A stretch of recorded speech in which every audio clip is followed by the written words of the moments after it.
Hello everyone, I hope you are doing great. आज हम इस वीडियो में डिस्कस करेंगे भारतीय संविधान एवं राज्य व्यवस्था यानी कि पॉलिटी के क्वेश्चंस को, जो कि आरओ के एग्ज़ाम में पूछे गए हैं। 2021 से लेकर 2001 तक के बीच में जितने भी इंपॉर्टेंट क्वेश्चंस पॉलिटी के पूछे गए हैं, कंप्लीट एनालिसिस वीडियो ये आपके सामने प्रस्तुत किया गया है। इसके पहले भी हमने हिस्ट्री के इंपॉर्टेंट क्वेश्चंस जो कि 2021 से 2001 तक के बीच में पूछे गए थे, उनका कंप्लीट एनालिसिस किया हुआ है। अगर आपने उसको नहीं देखा है तो प्लीज़ ज़रूर जाके देखिए, ताकि आपके 1 बाय 1 सब्जेक्ट्स कंप्लीट होते जाएंगे।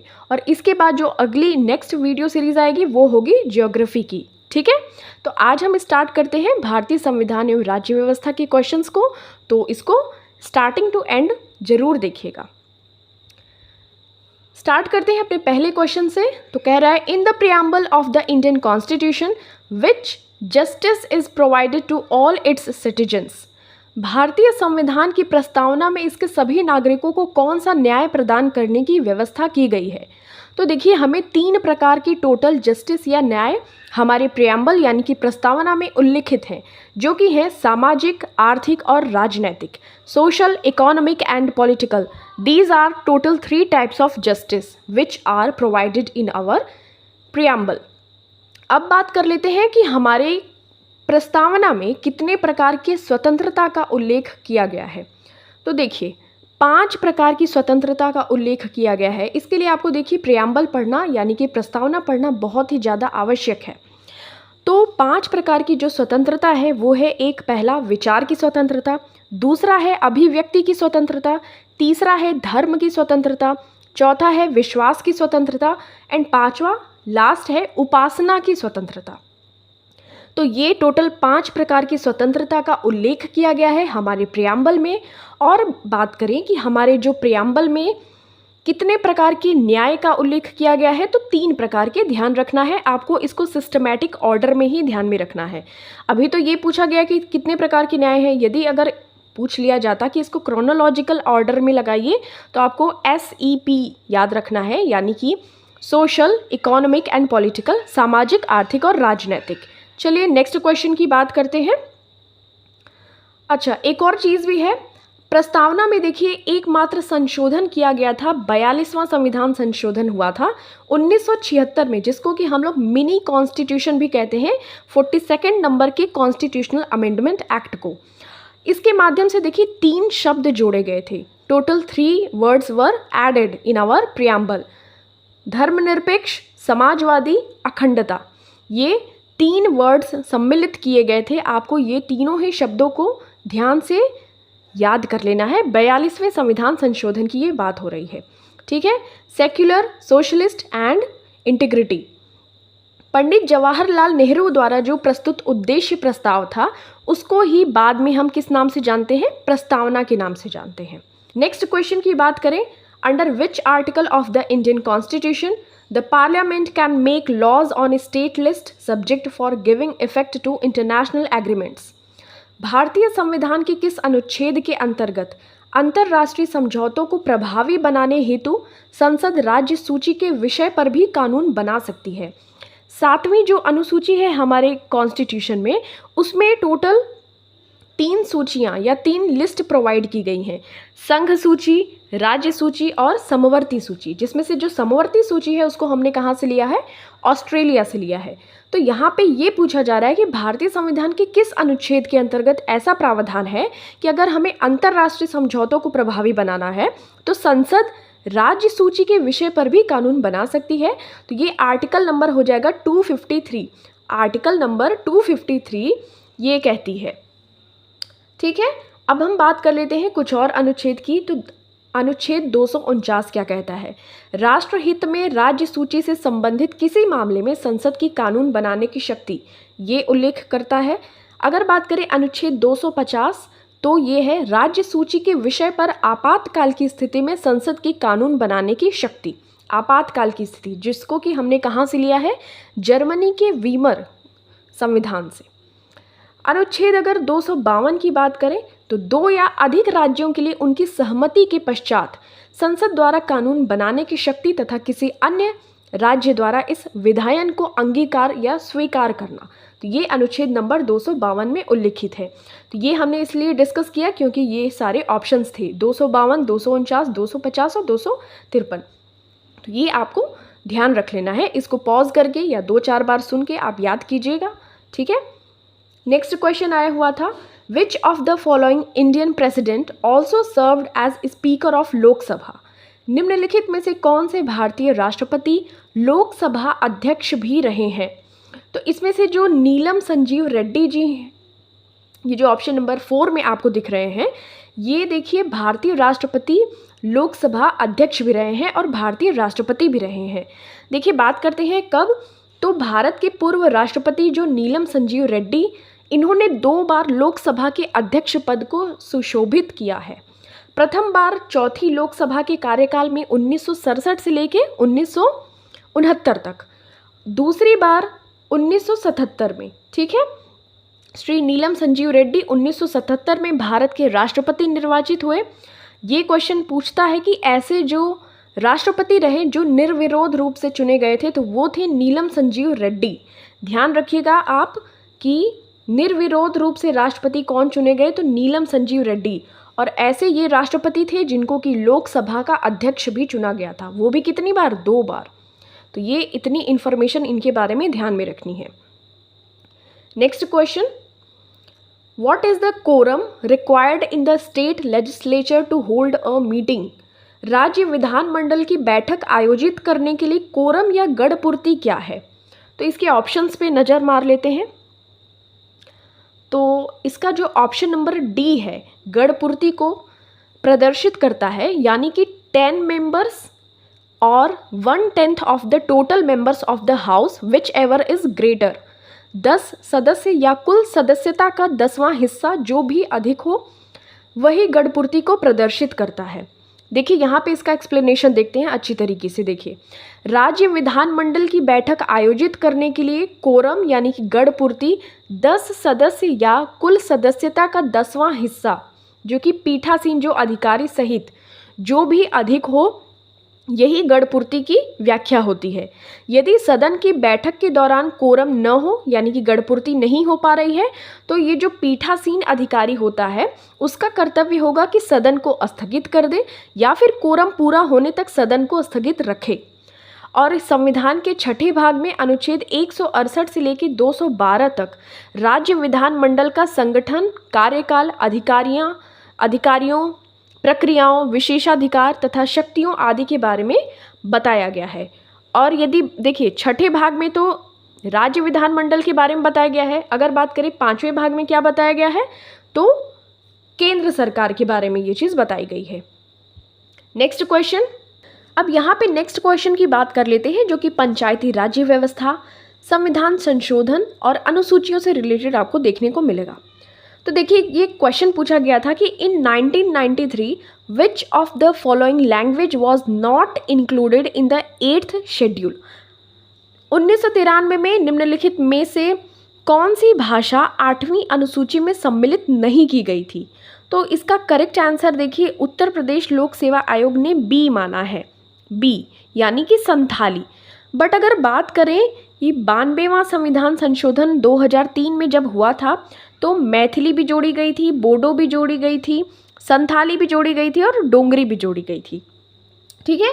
तो चारों ही भाषाओं को जोड़ा गया था। यदि बात करें हमारे 8वीं अनुसूची में कितनी भाषाएं अभी प्रेजेंट टाइम में, तो टोटल 22 भाषाएं हैं। और बात करें कौन कौन सी भाषाएं कब जोड़ी गई, तो 21वां संविधान संशोधन हुआ था, तो उस टाइम पे सबसे पहली भाषा जो थी सिंधी भाषा को जोड़ा गया था, ठीक है। उसके बाद यदि बात करें 71वां संविधान संशोधन हुआ था, तो उसे जोड़ा गया था नेपाली, मणिपुरी और कोंकणी यानी कि नमक। उसके बाद यदि बात करें जब 92वां संविधान संशोधन हुआ 2003 में, तो मैथिली, डोंगरी, बोडो और संथाली टोटल मिला के 22 भाषाएं हो गई, ठीक है। तो इस तरीके से आपको ध्यान में रखना है। अब यहाँ पे नेक्स्ट क्वेश्चन की बात करें, the 6 points formula proposal of India for south Asian region was presented by which prime minister of India. दक्षिण एशियाई क्षेत्र के लिए भारत का 6 सूत्री प्रस्ताव भारत के किस प्रधानमंत्री द्वारा प्रस्तुत किया गया था? तो इसका करेक्ट आंसर हो जाएगा अटल बिहारी वाजपेयी जी के द्वारा प्रस्तुत किया गया था 6 points formula proposal of India for south Asian region. देखिए, यदि बात करें दक्षिण एशियाई क्षेत्र के लिए भारत का 6 सूत्री प्रस्ताव प्रधानमंत्री अटल बिहारी वाजपेयी द्वारा प्रस्तुत किया गया था। इन देशों से संबंधों को मजबूत करने का जो प्रथम प्रयास 1992 में भारत के जो पूर्व प्रधानमंत्री थे पीवी नरसिम्हा राव उनके द्वारा किया गया था। तो उन्होंने एक पॉलिसी चलाई थी, उसका नाम था लुक ईस्ट पॉलिसी। लुक इस प्रयास के परिणाम स्वरूप भारत 1996 में आसियान का एक संवाद भागीदार भी बना था, डायलॉग पार्टनर। ठीक है, और आसियान ये इसकी कहाँ पे स्थापना की गई है? जकार्ता में। वर्ष 2002 में शिखर स्तरीय वार्ताओं का भागीदार भी बना था। भारत की नीति अब एक्ट ईस्ट पॉलिसी हो गई है, तो ये ध्यान रखना है। पीवी नरसिम्हा राव ने लुक ईस्ट पॉलिसी चलाया था, बट अभी क्या हो गई है? Act east policy. इसके तहत संस्कृति, वाणिज्य, कनेक्टिविटी और क्षमता निर्माण पर बल दिया जा रहा है। आपको पता भी होगा, अभी जो हमारे एकदम दमदार फॉरेन मिनिस्टर, विदेश मंत्री हैं एस जयशंकर जी, जो अपने भाषण देते हैं, अपनी भाषण के माध्यम से जो इंडिया को रिप्रेजेंट करते हैं, यानी कि जो उनका बात होता है बिल्कुल सटीक होता है, न आर न पार। जैसे उनके तेल के मामले में या फिर जो यूक्रेन रशिया वॉर चल रहा था उसके मामले में, तो ये सारी चीज़ें हमारे भारत को एक अच्छा इमेज देती हैं। और प्लस अब हम इसलिए जाने जाते हैं कि एस जयशंकर यदि बोलते हैं तो सामने वाला बिल्कुल स्पीचलेस हो जाता है। तो इसी तरीके से आप ध्यान रख सकते हैं। अब हमारी कौन सी पॉलिसी हो गई? एक्ट ईस्ट पॉलिसी हो गई है, ना कि लुक ईस्ट पॉलिसी। अब हम उनको देखते नहीं हैं, अब हम अपनी ही संस्कृति, वाणिज्य, कनेक्टिविटी, क्षमता निर्माण इत्यादि पर काम करते हैं। तो अब हमारी एक्ट ईस्ट पॉलिसी हो गई है। ठीक है, तो अब यहाँ पे हमारी ये क्वेश्चंस 2021 के ख़त्म होते हैं पॉलिटी के, यहाँ से अर्थव्यवस्था शुरू हो जाती है। तो चलिए नेक्स्ट ईयर के क्वेश्चंस को हम लोग लेते हैं। UPPCS 1 संकल्प से सिद्धि यूट्यूब चैनल आपके लिए ROARO प्रीमियम प्रैक्टिस बैच लेकर आया हुआ है, जो कि दोनों ही मीडियम्स में आपको अवेलेबल हो जाएगा, यानी कि हिंदी और इंग्लिश बाइलिंगुअल। आपको इसमें जो क्वेश्चंस के फॉर्मेट हैं या टेस्ट के फॉर्मेट हैं, सब आपको देखने को मिल जाएंगे। और आपको बता दें कि 2016 से लगातार UPPSC की जो परीक्षाएं होती हैं उनके लिए बिल्कुल डेडिकेटेड चैनल है। यदि बात करें आप जो ये टेस्ट परचेज करते हैं, तो आपको इसमें कौन कौन सी क्वालिटीज़ मिलेंगी, या तो आपको 50 PDF टेस्ट सीरीज़ मिलेगी, GS और हिंदी की प्रीमियम क्विज ग्रुप मिलेगा आपको, उसमें क्विज कराए जाएंगे जो कि एकदम सुप्रीम क्वेश्चंस होंगे। उनके RO और PCS के PYQ जितने भी प्रीवियस ईयर क्वेश्चंस हैं उनकी प्रैक्टिस करवाई जाएगी। आपके जितने भी डाउट्स होंगे वो सारे क्लियर किए जाएंगे और पर्सनल आपको गाइडेंस भी दी जाएगी। करंट अफेयर्स का जो ग्रुप होगा वो बिल्कुल सेपरेट होगा। परीक्षा से पहले जो आपको प्रहार मैगजीन प्रोवाइड की जाती है करंट अफेयर्स की, वो बिल्कुल अवेलेबल करवाई जाएगी। रीजनिंग और कृषि के साथ संपूर्ण सिलेबस कवरेज आपको देखने को मिलेगा, यानी कि आपको GS, हिंदी, रीजनिंग, मैथ्स, जो एग्रीकल्चर और जनसंख्या का डेटा दिया जाता है, वो सारे क्वेश्चंस आपको देखने को मिलेंगे। यदि आप इस बैच से पढ़ते हैं और अगर आप प्रीलिम्स क्वालिफाई कर लेते हैं, तो आपको जो मुख्य परीक्षा होती है ROARO की, उसकी बिल्कुल फ्री में आपको तैयारी करवाई जाएगी।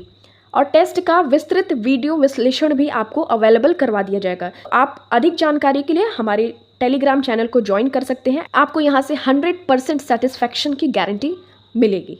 प्लस यदि आप प्रीलिम्स क्लियर कर लेते हैं इस बैच के माध्यम से, तो आपको मेंस की बिल्कुल मुफ्त कोचिंग तैयारी करवाई जाएगी। अब हम डिस्कस करेंगे जो नेक्स्ट हमारा प्रीवियस ईयर क्वेश्चन पेपर आया हुआ था, जो कि है, हम इसका ईयर देख लेते हैं, 2016 री एग्ज़ाम, UP ROARO प्री 2016 का री एग्ज़ाम। तो पॉलिटी की क्वेश्चंस हम लोग इसमें देख रहे थे। तो यहाँ पे जो फर्स्ट क्वेश्चन इसमें पूछा गया था, by which of the following acts was the India council abolished? निम्नलिखित अधिनियमों में से किसके द्वारा भारत परिषद इंडिया काउंसिल को समाप्त किया गया था? तो इसका जो करेक्ट आंसर हो जाएगा वो हो जाएगा ऑप्शन नंबर C, यानी कि the government of India act 1935 के थ्रू भारत परिषद इंडिया काउंसिल को समाप्त कर दिया गया था। ध्यान में रखना है आपको। देखिए, भारत शासन अधिनियम 1935 में कितनी धाराएं थी?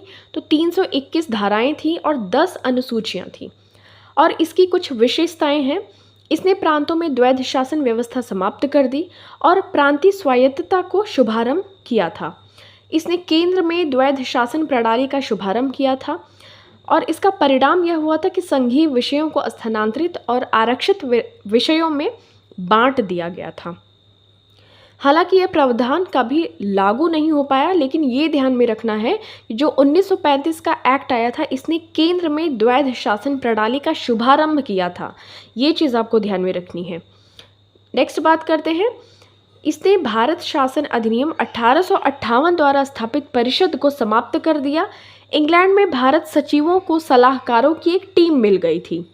इसने मताधिकारों का विस्तार किया। लगभग 10% जनसंख्या को मत का अधिकार मिल गया था और 1937 के तहत 1937 में संघीय न्यायालय की स्थापना भी की गई थी।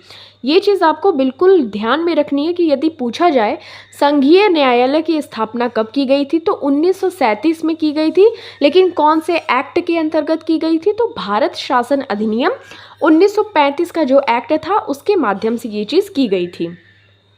यदि अब बात करें नेक्स्ट नंबर के जो क्वेश्चन है, प्रावधान कुछ दिए गए हैं और संविधान का भाग दिया गया है।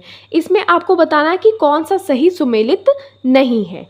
नागरिकता की यदि बात की जाए तो आर्टिकल नंबर 5 to 11 ये पार्ट नंबर 2 में होता है, ये बिल्कुल सही सुमेलित है। सही सुमेलित नहीं बताना है आपको, तो इसका करेक्ट आंसर हो जाएगा ऑप्शन नंबर बी। देखिए जो ऑप्शन नंबर बी है वो सही होगा इस वजह से क्योंकि ये भाग 7 में नहीं है बल्कि भाग 8 में उल्लिखित है। The union and it's territory, संघ राज्य क्षेत्र। नगर पालिकाएं जो हैं वो भाग 9A में उल्लिखित हैं, ध्यान में रखना है।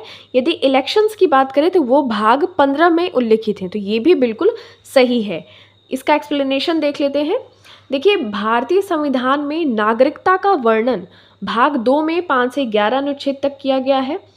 यदि बात करें नगर पालिकाएं तो 9A भाग 9 में 9A से 243 त से लेकर 243 छ तक वर्णित है।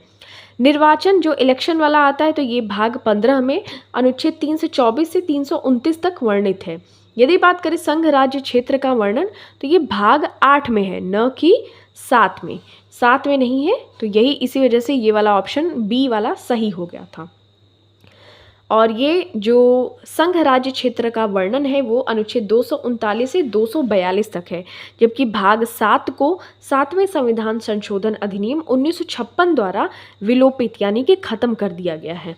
ठीक है, तो ध्यान रखिएगा भाग 7 अब अभी वर्तमान में इसका कोई अस्तित्व नहीं है और इसको 7वें संविधान संशोधन अधिनियम 1956 द्वारा विलोपित कर दिया गया है। अब यहाँ पे जो अनुच्छेद दिए गए हैं उनको मैच करना है। ठीक है, तो आपको यहाँ पे मैच कर लेते हैं। देखिए अस्पृश्यता का अंत, अबॉलिशन ऑफ अनटचेबिलिटी, तो ये आर्टिकल नंबर जो 17 है ये बिल्कुल इसमें है। और आर्टिकल नंबर 18 में क्या है, तो उपाधियों का अंत है। ठीक है, और protection against arrest and detention, तो ये गिरफ्तारी एवं निरोध के विरुद्ध संरक्षण, तो ये आर्टिकल नंबर 23 में नहीं है। देखिए आर्टिकल नंबर जो 23 है वो शोषण के विरुद्ध अधिकारों से संबंधित है, 23 और 24, तो इस वजह से आपका ऑप्शन नंबर बी यहाँ पे सही हो जाएगा। देखिए इसका एक्सप्लेनेशन देखते हैं। अस्पृश्यता का अंत अनुच्छेद 17 में है। गिरफ्तारी एवं निरोध विरुद्ध संरक्षण, तो ये अनुच्छेद 22 में उल्लिखित है। धर्म की स्वतंत्रता देखिए अनुच्छेद 25 में उल्लिखित है। और अल्पसंख्यकों के हितों का जो संरक्षण होता है वो अनुच्छेद 29 में उल्लिखित है। और देखिए बात करें अगर अनुच्छेद नंबर जो 23 लिखा हुआ था तो वहाँ पे बलात्श्रम और दुर्व्यापार ये इससे संबंधित है अनुच्छेद 23, तो इस वजह से ये वाला ऑप्शन गलत हो जाएगा क्योंकि जो गिरफ्तारी एवं निरोध विरुद्ध संरक्षण है तो ये आर्टिकल नंबर 22 में है और ये 23 में मैंने बताया बलात्श्रम है। देखिए जो आर्टिकल नंबर 24 है, 24 में 4 को आप लीजिए और इसको बना दीजिए 14। ठीक है, तो 14 वर्ष से कम उम्र के बच्चों को बाल मजदूरी करवाना ये क्या अपराध है। 24-14 आप ऐसे एक ट्रिक लगा सकते हैं। और यहाँ पे जो ह्यूमन ट्रैफिकिंग होती है अनुच्छेद 23 में इसका प्रावधान किया गया है कि ह्यूमन ट्रैफिकिंग मतलब कि मानव दुर्व्यापार, इसको ख़त्म करना है। और गिरफ्तारी एवं निरोध के विरुद्ध संरक्षण, ये आर्टिकल नंबर 22 में है। चलिए नेक्स्ट बात करते हैं। अब यहाँ पे कुछ असर्शन और रीज़न दिए गए हैं, इसको आपको देखना है। पहला दिया है असर्शन, राज्य की कार्यपालिका शक्ति का प्रयोग संसद के कानूनों का अनुपालन सुनिश्चित करने के लिए होता है। रीज़न दिया गया है कि अपनी कार्यपालिका शक्तियों का प्रयोग करके भारत सरकार राज्यों को आवश्यक निर्देश दे सकती है। तो इसका जो करेक्ट आंसर हो जाएगा वो हो जाएगा ऑप्शन नंबर ए, यानी कि ए सही है और आर इसकी सही व्याख्या करता है। मतलब कि both A and R true and R is the correct explanation of A. तो अब इसकी बात कर लेते हैं। देखिए, जो संघ की कार्यपालिका शक्ति राष्ट्रपति के अंदर होती है अनुच्छेद नंबर 53 में, और ये लागू करना बिल्कुल अनिवार्य होता है। राज्य की कार्यपालिका शक्ति का प्रयोग संसद के कानून और राज्यों में लागू कानूनों का अनुपालन सुनिश्चित करने के लिए होता है। वास्तव में जो राज्य की कार्यपालिका का प्रमुख होता है वो कौन होता है? मुख्यमंत्री नहीं होता है, वो कौन होता है? राज्यपाल होता है। तो राज्य की कार्यपालिका का प्रमुख राज्यपाल होता है और जो मंत्रिपरिषद होती है उसकी सलाह के अनुसार वो कार्य करता है। और भारत सरकार अपनी कार्यपालिका शक्तियों का प्रयोग कर राज्य सरकारों को आवश्यक निर्देश दे सकती है। ठीक है, अब नेक्स्ट देखिए क्वेश्चन है, with reference to the establishment of supreme court which of the following are correct. तो सर्वोच्च न्यायालय की स्थापना के संबंध में आपको बताना है कौन सा कथन सही है। तो सर्वोच्च न्यायालय की स्थापना 1773 के रेगुलेटिंग एक्ट के साथ की गई थी, ये बिल्कुल सही है। लेमेस्टर इस न्यायालय के प्रथम मुख्य न्यायाधीश थे। तो यहाँ पे देखिए आपको बताना है कि जो सही हो जाएगा ऑप्शन नंबर 1 हो जाएगा। क्यों पता है? क्योंकि जो लेमेस्टर हैं वो नहीं थे, बल्कि कौन थे? तो एलिजा इम्पे थे, एलिजा इम्पे थे। लेमेस्टर यहाँ पे आपका गलत हो जाएगा। इसका एक्सप्लेनेशन देखते हैं। 1773 के रेगुलेटिंग एक्ट के द्वारा बंगाल यानी कि कलकत्ता में एक उच्चतम न्यायालय की जो सुप्रीम कोर्ट होता है उसकी स्थापना की गई थी। इसमें एक मुख्य न्यायाधीश और 3 अन्य न्यायाधीश थे। सर एलिजा इम्पे, देखिए एलिजा इम्पे को उच्चतम न्यायालय का प्रथम मुख्य न्यायाधीश नियुक्त किया गया था। 1773 के रेगुलेटिंग एक्ट से वॉरेन हेस्टिंग्स को 1774 में बंगाल का प्रथम गवर्नर जनरल बनाया गया था, ये ध्यान रखना है। एक्टिंग जजेस आर अपॉइंटेड इन, कार्यकारी न्यायाधीशों की नियुक्ति किसके द्वारा की जाती है? तो इसका एक्सप्लेनेशन देख लेते हैं। भारतीय संविधान के अनुच्छेद 223 ये क्या बताता है कि कार्यकारी मुख्य न्यायाधीश, और अनुच्छेद 224 में अपर और कार्यकारी न्यायाधीशों की नियुक्ति का वर्णन किया गया है। राष्ट्रपति द्वारा किसी उच्च न्यायालय के न्यायाधीश को उस उच्च न्यायालय का कार्यकारी मुख्य न्यायाधीश नियुक्त कर सकता है। मतलब कि इसका जो करेक्ट आंसर हो जाएगा वो हो जाएगा ऑप्शन नंबर सी। ठीक है, उच्च न्यायालय कार्यकारी न्यायाधीश की नियुक्ति करता है, उच्च न्यायालय यानी कि हाई कोर्ट। अपर और कार्यकारी न्यायाधीश जो उल्लिखित हैं तो इनका राष्ट्रपति निम्न परिस्थितियों में योग्य व्यक्तियों को उच्च न्यायालय के अतिरिक्त न्यायाधीश के रूप में अस्थायी रूप से नियुक्त कर सकता है और जिनकी अवधि 2 वर्ष से ज़्यादा नहीं होगी, ध्यान रखिएगा। और कार्यकारी न्यायाधीश की 62 वर्ष के उम्र के बाद पद पर नहीं रह सकता है, ये भी ध्यान रखिएगा। अब ये देखिए कुछ क्वेश्चंस और हैं, ये इम्पॉर्टेंट क्वेश्चन है तो इसको हम थोड़ा सा जूम इन करते हैं। निम्नलिखित में से कौन सा सही सुमेलित नहीं है, आपको ये बताना है। तो अंतर्राज्यीय जो परिषद है इसका गठन 1990 में हुआ था, एस्टैब्लिशमेंट, ये बिल्कुल सही है। राष्ट्रीय विकास परिषद नेशनल डेवलपमेंट काउंसिल इसका 1954 में नहीं हुआ था, तो यही आपका ऑप्शन नंबर बी यहाँ पे गलत हो जाएगा। क्योंकि देखिए सही सुमेलन है अंतर्राज्यीय परिषद, तो 1990 में गठित हुआ था, ये बिल्कुल सही है। राष्ट्रीय विकास परिषद तो ये 6 अगस्त 1952 में गठित हुआ था, ये ध्यान रखना है। सी केंद्रीय सतर्कता आयोग तो ये 1964 में इस्टेब्लिशमेंट हुआ था, बिल्कुल सही है। राष्ट्रीय मानवाधिकार आयोग ये 1993 में गठित हुआ था, ये भी बिल्कुल सही है। अब यहाँ पे बताना है आपको सूची 1 से सूची 2 का सही सुमेलित करना है। चलिए क्वेश्चन देख लेते हैं। देखिए 7वीं अनुसूची जो है तो इसमें भाषाएं हैं, ये तो गलत है क्योंकि 8वीं अनुसूची में भाषाएं हैं, है ना। 8वीं अनुसूची में दल परिवर्तन के आधार पर निर्भरता है नहीं, ये तो 10वीं अनुसूची में है दल बदल वाला। 9वीं अनुसूची में संघ राज्य तथा समवर्ती सूचियां हैं, ये भी गलत हो जाएगा, ये 7th में हो जाएगा। 10वीं अनुसूची में कुछ अधिनियमों का विधि मान्यकरण, ये नहीं होगा, ये भी गलत है। तो इसका देखिए कूट मिलाना था, तो इसका ऑप्शन नंबर डी सही हो जाएगा, क्योंकि देखिए 7वीं अनुसूची में संघ, राज्य और समवर्ती सूचियाँ हैं, जिसमें से समवर्ती सूची को हमने ऑस्ट्रेलिया से लिया है। 8वीं अनुसूची में देखिए भाषाएं हैं, तो ये सही हो जाएगा। 9वीं अनुसूची में कुछ अधिनियमों का विधि मान्यकरण है। 10वीं अनुसूची में दल परिवर्तन के आधार पर निर्भरता है, दल बदल, एंटी डिफेक्शन लॉ। तो ये आपको इम्पॉर्टेंट है, ध्यान रखना है। नेक्स्ट क्वेश्चन, निम्नलिखित में से कौन भारतीय संविधान के अनुसार सुमेलित नहीं है? देखिए पंचायतें भाग 9 में है, बिल्कुल सही है। नगर पालिकाएं भाग 9A में है, ये भी सही है। सहकारिय समिति, तो ये भाग 9B में है, ये भी बिल्कुल सही है। लेकिन जो ट्रिब्यूनल्स है ना, ये गलत है, क्योंकि ये भाग 10 में नहीं है। देखिए जो ट्रिब्यूनल्स हैं यानी कि जो अधिकरण हैं, ये 14 में है, तो ये चीज़ आपको ध्यान में रखनी है। तो यहाँ पे इस वजह से भाग 10 गलत हो जाएगा, क्योंकि जो देखिए भाग 10 है ना, वो अनुसूचित और जनजाति क्षेत्र से रिलेटेड है, इस वजह से ये गलत हो जाएगा। अब यहाँ पे अर्थव्यवस्था के क्वेश्चंस आ गए। चलिए नेक्स्ट हम क्वेश्चन की बात कर लेते हैं ईयर के। अब यहाँ पे हम बात करेंगे 2017 में जो पॉलिटी के क्वेश्चंस पूछे गए थे, उन सभी क्वेश्चंस का बिल्कुल कंप्लीट एनालिसिस। तो देखिए जो पहला क्वेश्चन है वो क्या कह रहा था, भारतीय संविधान के निम्नलिखित में से किस अनुच्छेद के द्वारा अस्पृश्यता की समाप्ति की बात की गई है? यह अभी हमने डिस्कस भी किया था कि अनुच्छेद नंबर 17 में अबॉलिशन ऑफ अनटचेबिलिटी की बात की गई है, तो इसका करेक्ट आंसर हो जाएगा डी। चलिए जो ऑप्शंस में दिए गए उनको भी डिस्कस कर लेते हैं। जैसे विधि के समक्ष समता, ये अनुच्छेद 14 में उल्लिखित है, ठीक है। देखिए जो भारतीय संविधान का भाग 3 है उसमें मौलिक अधिकार दिए गए हैं, इस वजह से इसको Magna Carta of our Indian constitution भी कहा जाता है।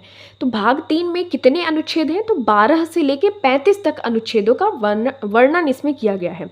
देखिए जो जो अनुच्छेद 14 से 18 तक में प्रथम मौलिक अधिकार समता के अधिकार का उल्लेख किया गया है, तो इसी वजह से अनुच्छेद 14 में जो है विधि के समक्ष समता का अधिकार दिया गया है। लोक नियोजन में स्वतंत्रता जो दी गई है अधिकार, वो अनुच्छेद 16 में दिया गया। अनुच्छेद 17 हमने बात कर ली, अस्पृश्यता यानी छुआछूत के अंत की बात करता है। अब देखिए अनुच्छेद 15 में धर्म, मूल वंश, जाति, लिंग या जन्म स्थान के आधार पर जो विभेद किया जाता है उसका प्रतिषेध, अबॉलिशमेंट किया गया है। अनुच्छेद 16 में जो हम लोग सरकारी नौकरियां, इन सब में हमें समान अवसर मिले, इक्वल अपॉर्चुनिटीज़ मिले, किसी भी रंग जाति के आधार पे कोई भेदभाव ना हो, ये अनुच्छेद 16 में लिखा गया है। अनुच्छेद 17 हमने डिस्कस कर लिया, अस्पृश्यता का अंत। और अनुच्छेद 18 जो है वो है उपाधियों के अंत से संबंधित, ठीक है। लेकिन अगर आपके नाम के आगे कर्नल, मेजर या डॉक्टर लग रहा है, अगर आपने PhD कर ली है या मास्टरी कर ली है, MSc या PhD कर ली है, तब डॉक्टर लगता है नाम के आगे, तो ये सारी चीज़ें ठीक हैं। या पद्म अवॉर्डीज़ हैं कोई, तो उनको पद्मश्री, पद्म भूषण से सम्मानित किया गया है, तो ये सारी उपाधियाँ ठीक है। लेकिन राजा, महाराजा, रानी, ये सब नहीं लगाना है, लॉर्ड, ठीक है। तो ये उपाधियों का अंत बताता है अनुच्छेद 18 में। भारतीय संविधान के अनुच्छेद 170 के अनुसार किसी राज्य की विधानसभा के सदस्यों की न्यूनतम तथा अधिकतम संख्या क्रमशः कितनी हो सकती है? तो देखिए अगर कोई विधानसभा है उसके सदस्यों की न्यूनतम संख्या 60 हो सकती है, और यदि अधिकतम संख्या की बात करें तो वो 500 हो सकती है। तो इसका करेक्ट आंसर हो जाएगा ऑप्शन नंबर डी, ठीक है। विधानसभा की यहाँ पे बात की जा रही है, ये ध्यान में रखना है। संविधान के अनुच्छेद 170 में विधानसभाओं की संरचना वर्णित है। अनुच्छेद 170(1) के अनुसार अनुच्छेद 333 के उपबंधों के अधीन रहते हुए प्रत्येक राज्य की जो विधानसभा है उसमें 60 और 500 का एक रेशियो होना चाहिए, न्यूनतम 60 और अधिकतम 500, ध्यान रखिएगा।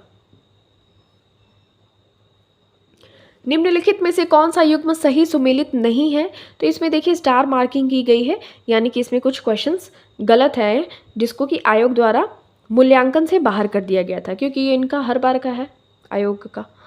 देखिए केंद्रीय अन्वेषण ब्यूरो, ये इसकी जो स्थापना वर्ष है वो 1963 है, ठीक है। केंद्रीय सतर्कता आयोग, ये CVC 1964, देखिए ये पिछली बार भी पूछा गया था, तो क्वेश्चंस रिपीट हो रहे हैं। देखें जैसे अनुच्छेद जो 17 है वो रिपीट हुआ, ये 1964 अभी हमने देखा था, जो केंद्रीय सतर्कता आयोग, इसकी स्थापना वर्ष पूछा गया था। भ्रष्टाचार निरोधक कानून ये 1988 में आया हुआ था, ठीक है। और प्रवर्तन निदेशालय यानी कि जो ईडी हम देखते हैं ना, जो छापा मारते हैं, ईडी प्रवर्तन निदेशालय, ये 1956, ठीक है। और ये सीबीआई होता है, सेंट्रल ब्यूरो ऑफ इन्वेस्टिगेशन, केंद्रीय अन्वेषण ब्यूरो, हिंदी में लिखा है तो कुछ अजीब सा लग रहा है, पर ये सीबीआई है, 1963 में स्थापित हुआ था। केंद्रीय सतर्कता आयोग, सेंट्रल विजिलेंस वाला जो होता है कमीशन, सीवीसी, 1964। भ्रष्टाचार वाला है तो ये 1988, और प्रवर्तन यानी कि ईडी ये 1956 में स्थापना वर्ष है, ध्यान में रखना है ये सभी को। प्रशासनिक सुधार आयोग 1967, जिसने पहली बार लोकपाल और लोकायुक्त बनाने की संस्तुति की थी, तो ये इसके अध्यक्ष कौन थे? तो ये मोरारजी देसाई। आपको ध्यान रखना है कि प्रशासनिक सुधार आयोग 1967 आया था, तो उसकी पहली बार जब इन्होंने कहा कि लोकपाल और लोकायुक्त बनाए जाने की संस्तुति प्रस्तुत की गई, तो इसके अध्यक्ष थे मोरारजी देसाई। भारत में प्रथम प्रशासनिक सुधार आयोग का गठन देखिए मोरारजी देसाई की अध्यक्षता में 5 जनवरी 1966 को किया गया था। बाद में देखिए 1967 में इस आयोग के अध्यक्ष को के हनुमंतैया को बनाया गया था। मतलब मोरारजी देसाई के बाद के हनुमंतैया को इसका अध्यक्ष बनाया गया था। प्रथम प्रशासनिक सुधार आयोग ने ही सर्वप्रथम भारत में लोकपाल और लोकायुक्त की स्थापना का सुझाव दिया था, ठीक है। तो ध्यान रखिएगा, द्वितीय प्रशासनिक सुधार आयोग 31 अगस्त 2005 को बनाया गया था, और इसके जो अध्यक्ष थे वो थे वीरप्पा मोइली। वीरप्पा मोइली, ध्यान रखिएगा। प्रथम वाले के थे मोरारजी देसाई, सेकंड वाले के थे वीरप्पा मोइली। भारतीय संविधान के 70वें संशोधन द्वारा भारत के राष्ट्रपति के चुनाव में जिन 2 केंद्र शासित प्रदेशों को भाग लेने का अधिकार दिया गया है, वो कौन से राज्य हैं? तो दिल्ली है और पौंडुचेरी है। Most important question. देखिए, जो 70वां संविधान संशोधन हुआ था, राष्ट्रपति के चुनाव में कौन कौन से केंद्र शासित प्रदेश भाग ले सकते हैं, तो उनमें मात्र दिल्ली और पुडुचेरी को चुना गया था। देखिए, भारतीय संविधान का जो 70वां संशोधन था, इसमें जो राष्ट्रपति के निर्वाचक मंडल हैं, उनमें पुडुचेरी, दिल्ली की विधानसभाओं के सदस्य को शामिल किया गया। और भारत का जो संविधान यदि बात करें तो उसमें जो अनुच्छेद 54 है, उसके अनुसार राष्ट्रपति के निर्वाचक मंडल में कौन कौन शामिल हो सकता है। पहला तो देखिए, जो संसद के दोनों सदन होते हैं, ठीक है, संसद के दोनों सदनों के निर्वाचित सदस्य यानी कि इलेक्टेड मेंबर्स को ही ये अनुमति मिली है, और प्लस राज्यों की विधानसभाओं के निर्वाचित सदस्य, और जो केंद्र शासित प्रदेश दिल्ली और पुडुचेरी है, उनकी विधानसभाओं के निर्वाचित सदस्य, यानी कि टोटल इलेक्टेड मेंबर्स ही इसमें यानी कि राष्ट्रपति को चुनने में पार्टिसिपेट कर सकते हैं। और दोनों जो यूटीज़ हैं यानी कि दिल्ली पुडुचेरी, ध्यान में रखना है, ठीक है। कौन कौन भाग ले सकता है राष्ट्रपति के चुनाव में? तो संसद के दोनों सदनों के निर्वाचित सदस्य, दिल्ली पुडुचेरी विधानसभाओं के निर्वाचित सदस्य, प्लस राज्यों की विधानसभाओं के निर्वाचित सदस्य, ठीक है। नेक्स्ट क्वेश्चन, पंचायती राज संस्थाओं में महिलाओं के लिए आरक्षित सीटों के संदर्भ में निम्नलिखित में से कौन सा कथन सही है? तो देखिए, इसका प्रावधान संविधान के अनुच्छेद 243 घ 3 में किया गया है, और यह आरक्षण अनुच्छेद 334 में विनिर्दिष्ट अवधि की समाप्ति पर प्रभावी नहीं रहेगा। तो केवल एक इसका करेक्ट आंसर हो जाएगा, केवल एक आंसर हो जाएगा। ये जो इसमें ये गलत बात की गई है, मतलब ऐसा कुछ है नहीं, ठीक है।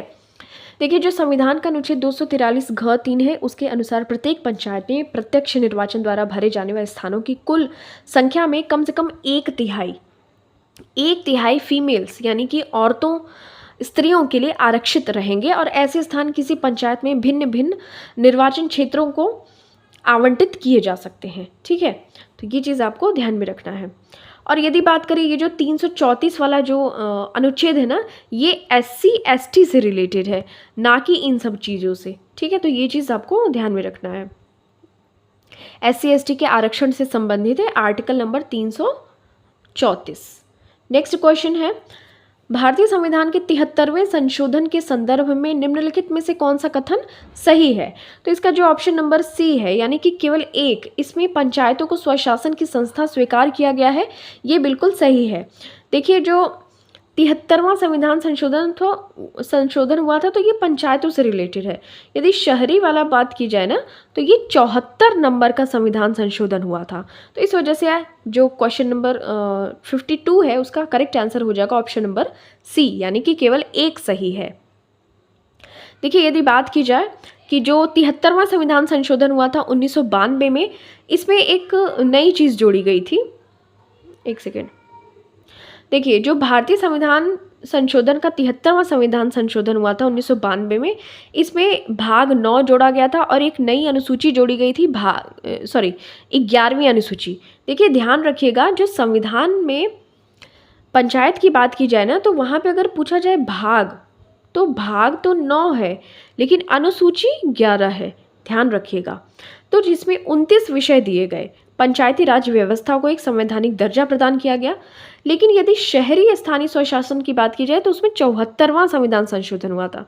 73वां वाला हुआ था पंचायती राज व्यवस्था को गठित करने के लिए। यदि शहरी जैसे नगर निगम और ये सारी चीज़ें हैं तो 74वां वाला हुआ था और इसमें 18 विषय दिए गए थे। पंचायतों को 29 विषय दिए गए हैं और शहरी स्थानीय स्वशासन को 18 विषय दिए गए हैं। तो अब यहाँ से अर्थव्यवस्था के क्वेश्चन से स्टार्ट हो जाते हैं। चलिए हम लोग नेक्स्ट बात करते हैं ईयर की। अब यहाँ हम बात कर लेते हैं, हमने देखिए 2017 का क्वेश्चन पेपर एनालिसिस कर लिया पॉलिटी का, तो अब हम बात कर लेते हैं जो 2016 में एग्ज़ाम हुआ था तो उसके क्वेश्चंस को। 2016 का जो री एग्ज़ाम हुआ था 2020 में, उसके हम लोग डिस्कस कर चुके हैं ऑलरेडी। तो 2016 वाला हम पॉलिटी के क्वेश्चंस देख लेते हैं। देखिए, जो क्वेश्चन है वो बोल रहा है, निम्नलिखित में से कौन एक भारतीय संविधान के अंतर्गत आपात की उद्घोषणा का आधार नहीं हो सकता है। तो देखिए, जो आंतरिक अशांति है ये आपातकालीन उद्घोषणा का आधार नहीं हो सकता। बाकी देखिए, युद्ध, बाह्य आक्रमण, सशस्त्र विद्रोह, ये तीनों ही कारण हो सकते हैं कि इमरजेंसी का प्रोविज़न यूज़ किया जाए। बट जो आंतरिक अशांति होती है, मतलब जो राज्यों में अगर किसी भी प्रकार का कोई दंगा कलह हो रहा है तो इस वजह से आपातकाल की उद्घोषणा नहीं की जा सकती।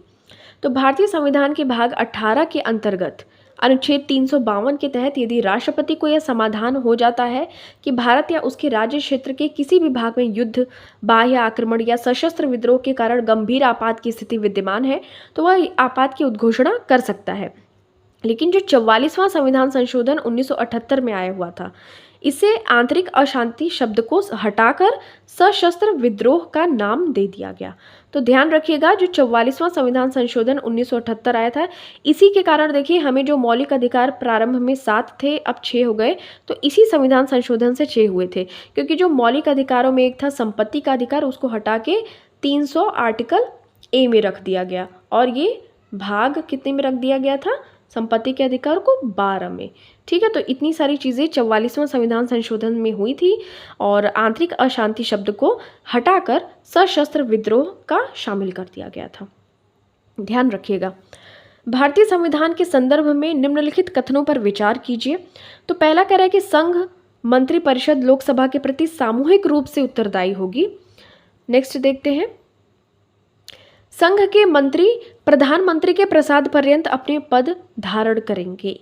तो केवल एक यहाँ पे सही है। अब चलिए बात करते हैं इसका एक्सप्लेनेशन। देखिए, भारतीय संविधान के अनुच्छेद 75(3) में यह कहा गया है कि संघ मंत्री परिषद लोकसभा के प्रति सामूहिक रूप से उत्तरदायी होती है। तो ये चीज़ आपको ध्यान रखनी है कि भारतीय संविधान के अनुच्छेद 75(3) में ये कहा गया है, संघ मंत्री परिषद लोकसभा के प्रति सामूहिक रूप से उत्तरदायी होती है। मंत्री परिषद लोकसभा के प्रति सामूहिक रूप से उत्तरदायी होती है। अनुच्छेद 75(2) में कहा गया है कि संघ के मंत्री राष्ट्रपति के प्रसाद पर्यंत पद धारण करेंगे। इस वजह से जो ये कथन है कि संघ के मंत्री प्रधानमंत्री के प्रसाद पर्यंत अपने पद धारण करेंगे, ये गलत है, क्योंकि यहाँ पे प्रधानमंत्री नहीं बल्कि प्रेसिडेंट होना चाहिए था। ठीक है, प्रेसिडेंट अभी हमारी कौन है, द्रौपदी मुर्मू जी हैं। तो ध्यान रखिएगा, इस वजह से ये गलत है। यहाँ पे मंत्री राष्ट्रपति के प्रसाद पर्यंत पद धारण करते हैं। 75(2) में ये बात लिखी गई है। अब यहाँ पे आपको कूट मैच करना है 7वीं अनुसूची में 8वीं, 9वीं, 10वीं। देखिए, ये रिपीटेड क्वेश्चंस हैं। 10वीं अनुसूची द से 10वीं, द से दल बदल। ठीक है, तो डी का हो जाएगा 2। और बात की जाए 8वीं में तो भाषाएं हो जाएंगी, तो बी का 1, डी का 2, चलिए कुट मिलाते हैं। बी का 1 यहाँ पे है और डी का 2, यानी कि ऑप्शन नंबर सी हमारा करेक्ट आंसर हो जाएगा।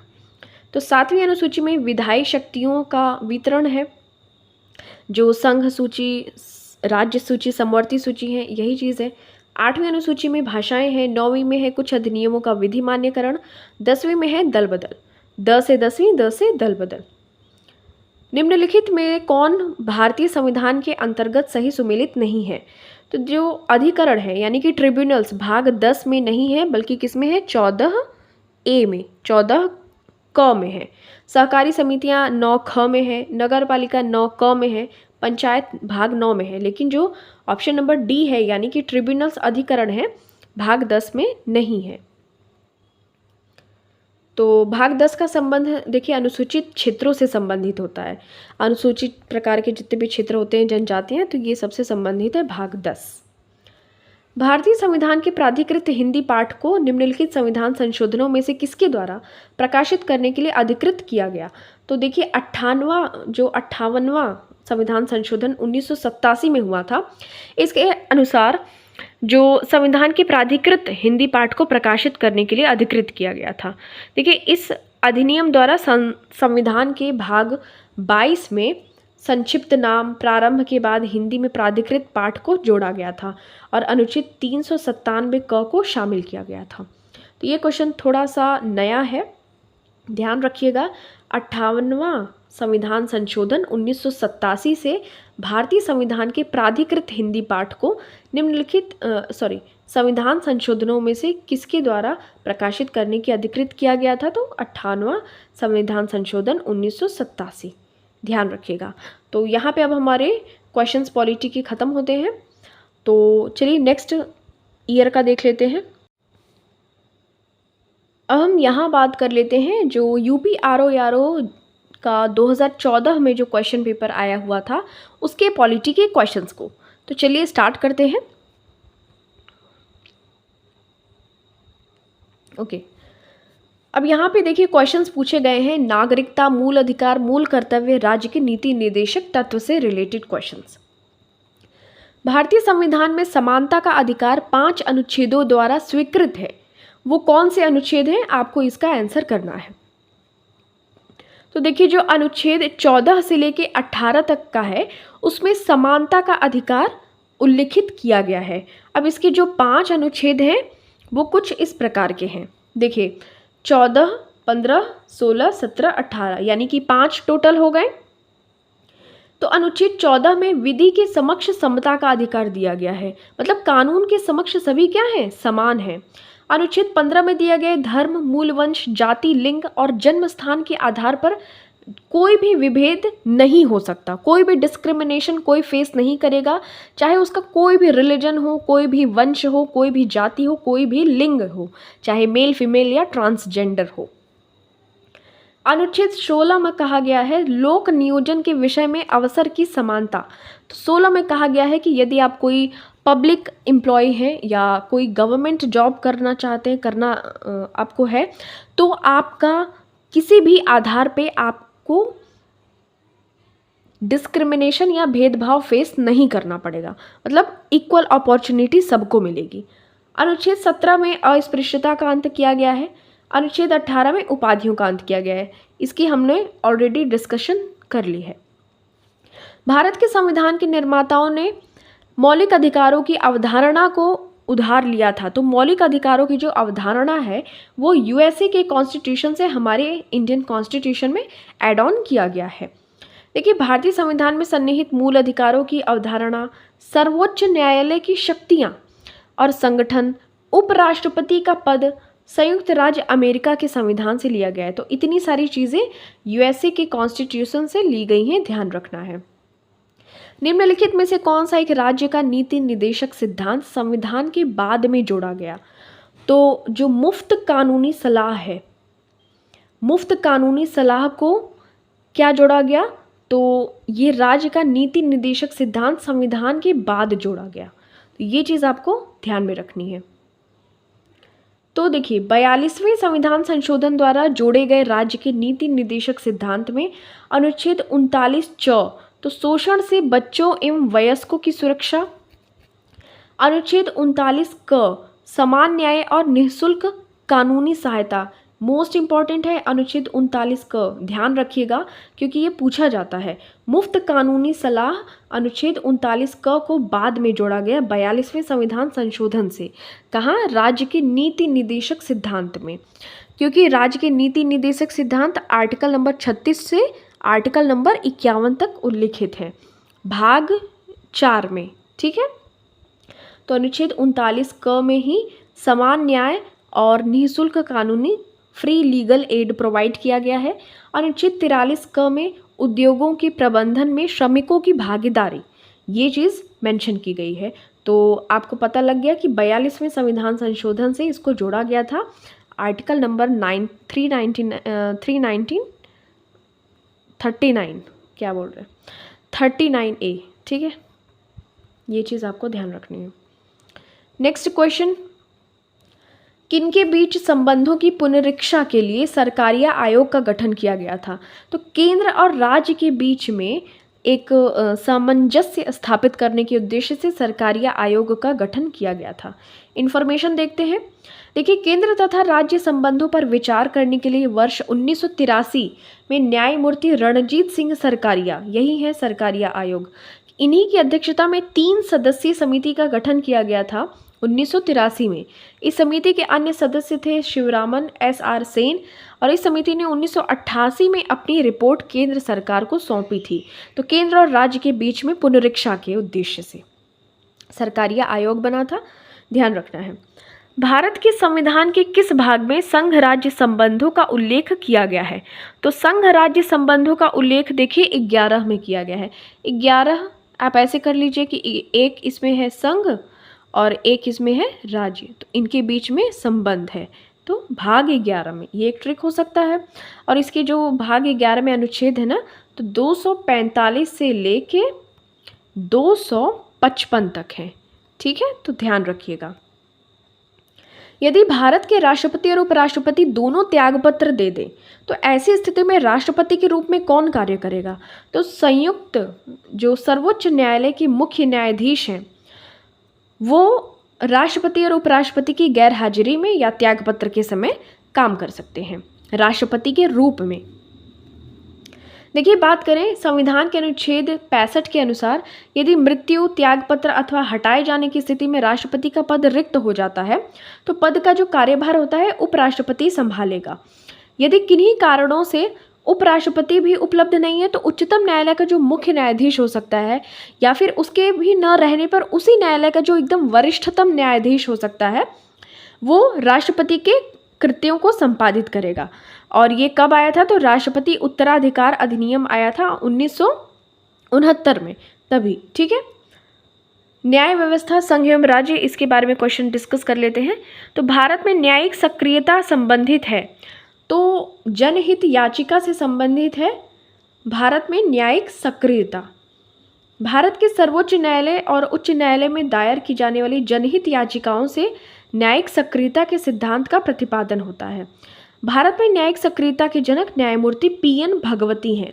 ध्यान रखिएगा कि न्यायिक सक्रियता के जो जनक हैं वो हैं न्यायमूर्ति PN भगवती। सर्वोच्च न्यायालय के नवीनतम फैसले के अनुसार सशस्त्र बल न्यायाधिकरण AFT के बारे में निम्नलिखित में से कौन सा कथन सही है? तो इसका जो करेक्ट आंसर, इसके डी ऑप्शंस देख लेते हैं।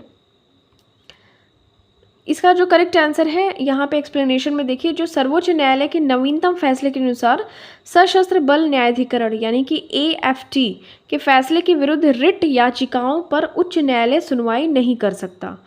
तो ये चीज़ ध्यान रखनी है कि ऑप्शन नंबर A यहाँ पे आपका करेक्ट हो जाएगा कि सर्वोच्च न्यायालय के नवीनतम फैसले के अनुसार सशस्त्र बल न्यायाधिकरण के बारे में ये कथन सही है कि उच्च न्यायालय AFT के फैसले के विरुद्ध रिट याचिकाओं पर विचार नहीं कर सकती। तो इसका करेक्ट आंसर हो जाएगा ऑप्शन नंबर A।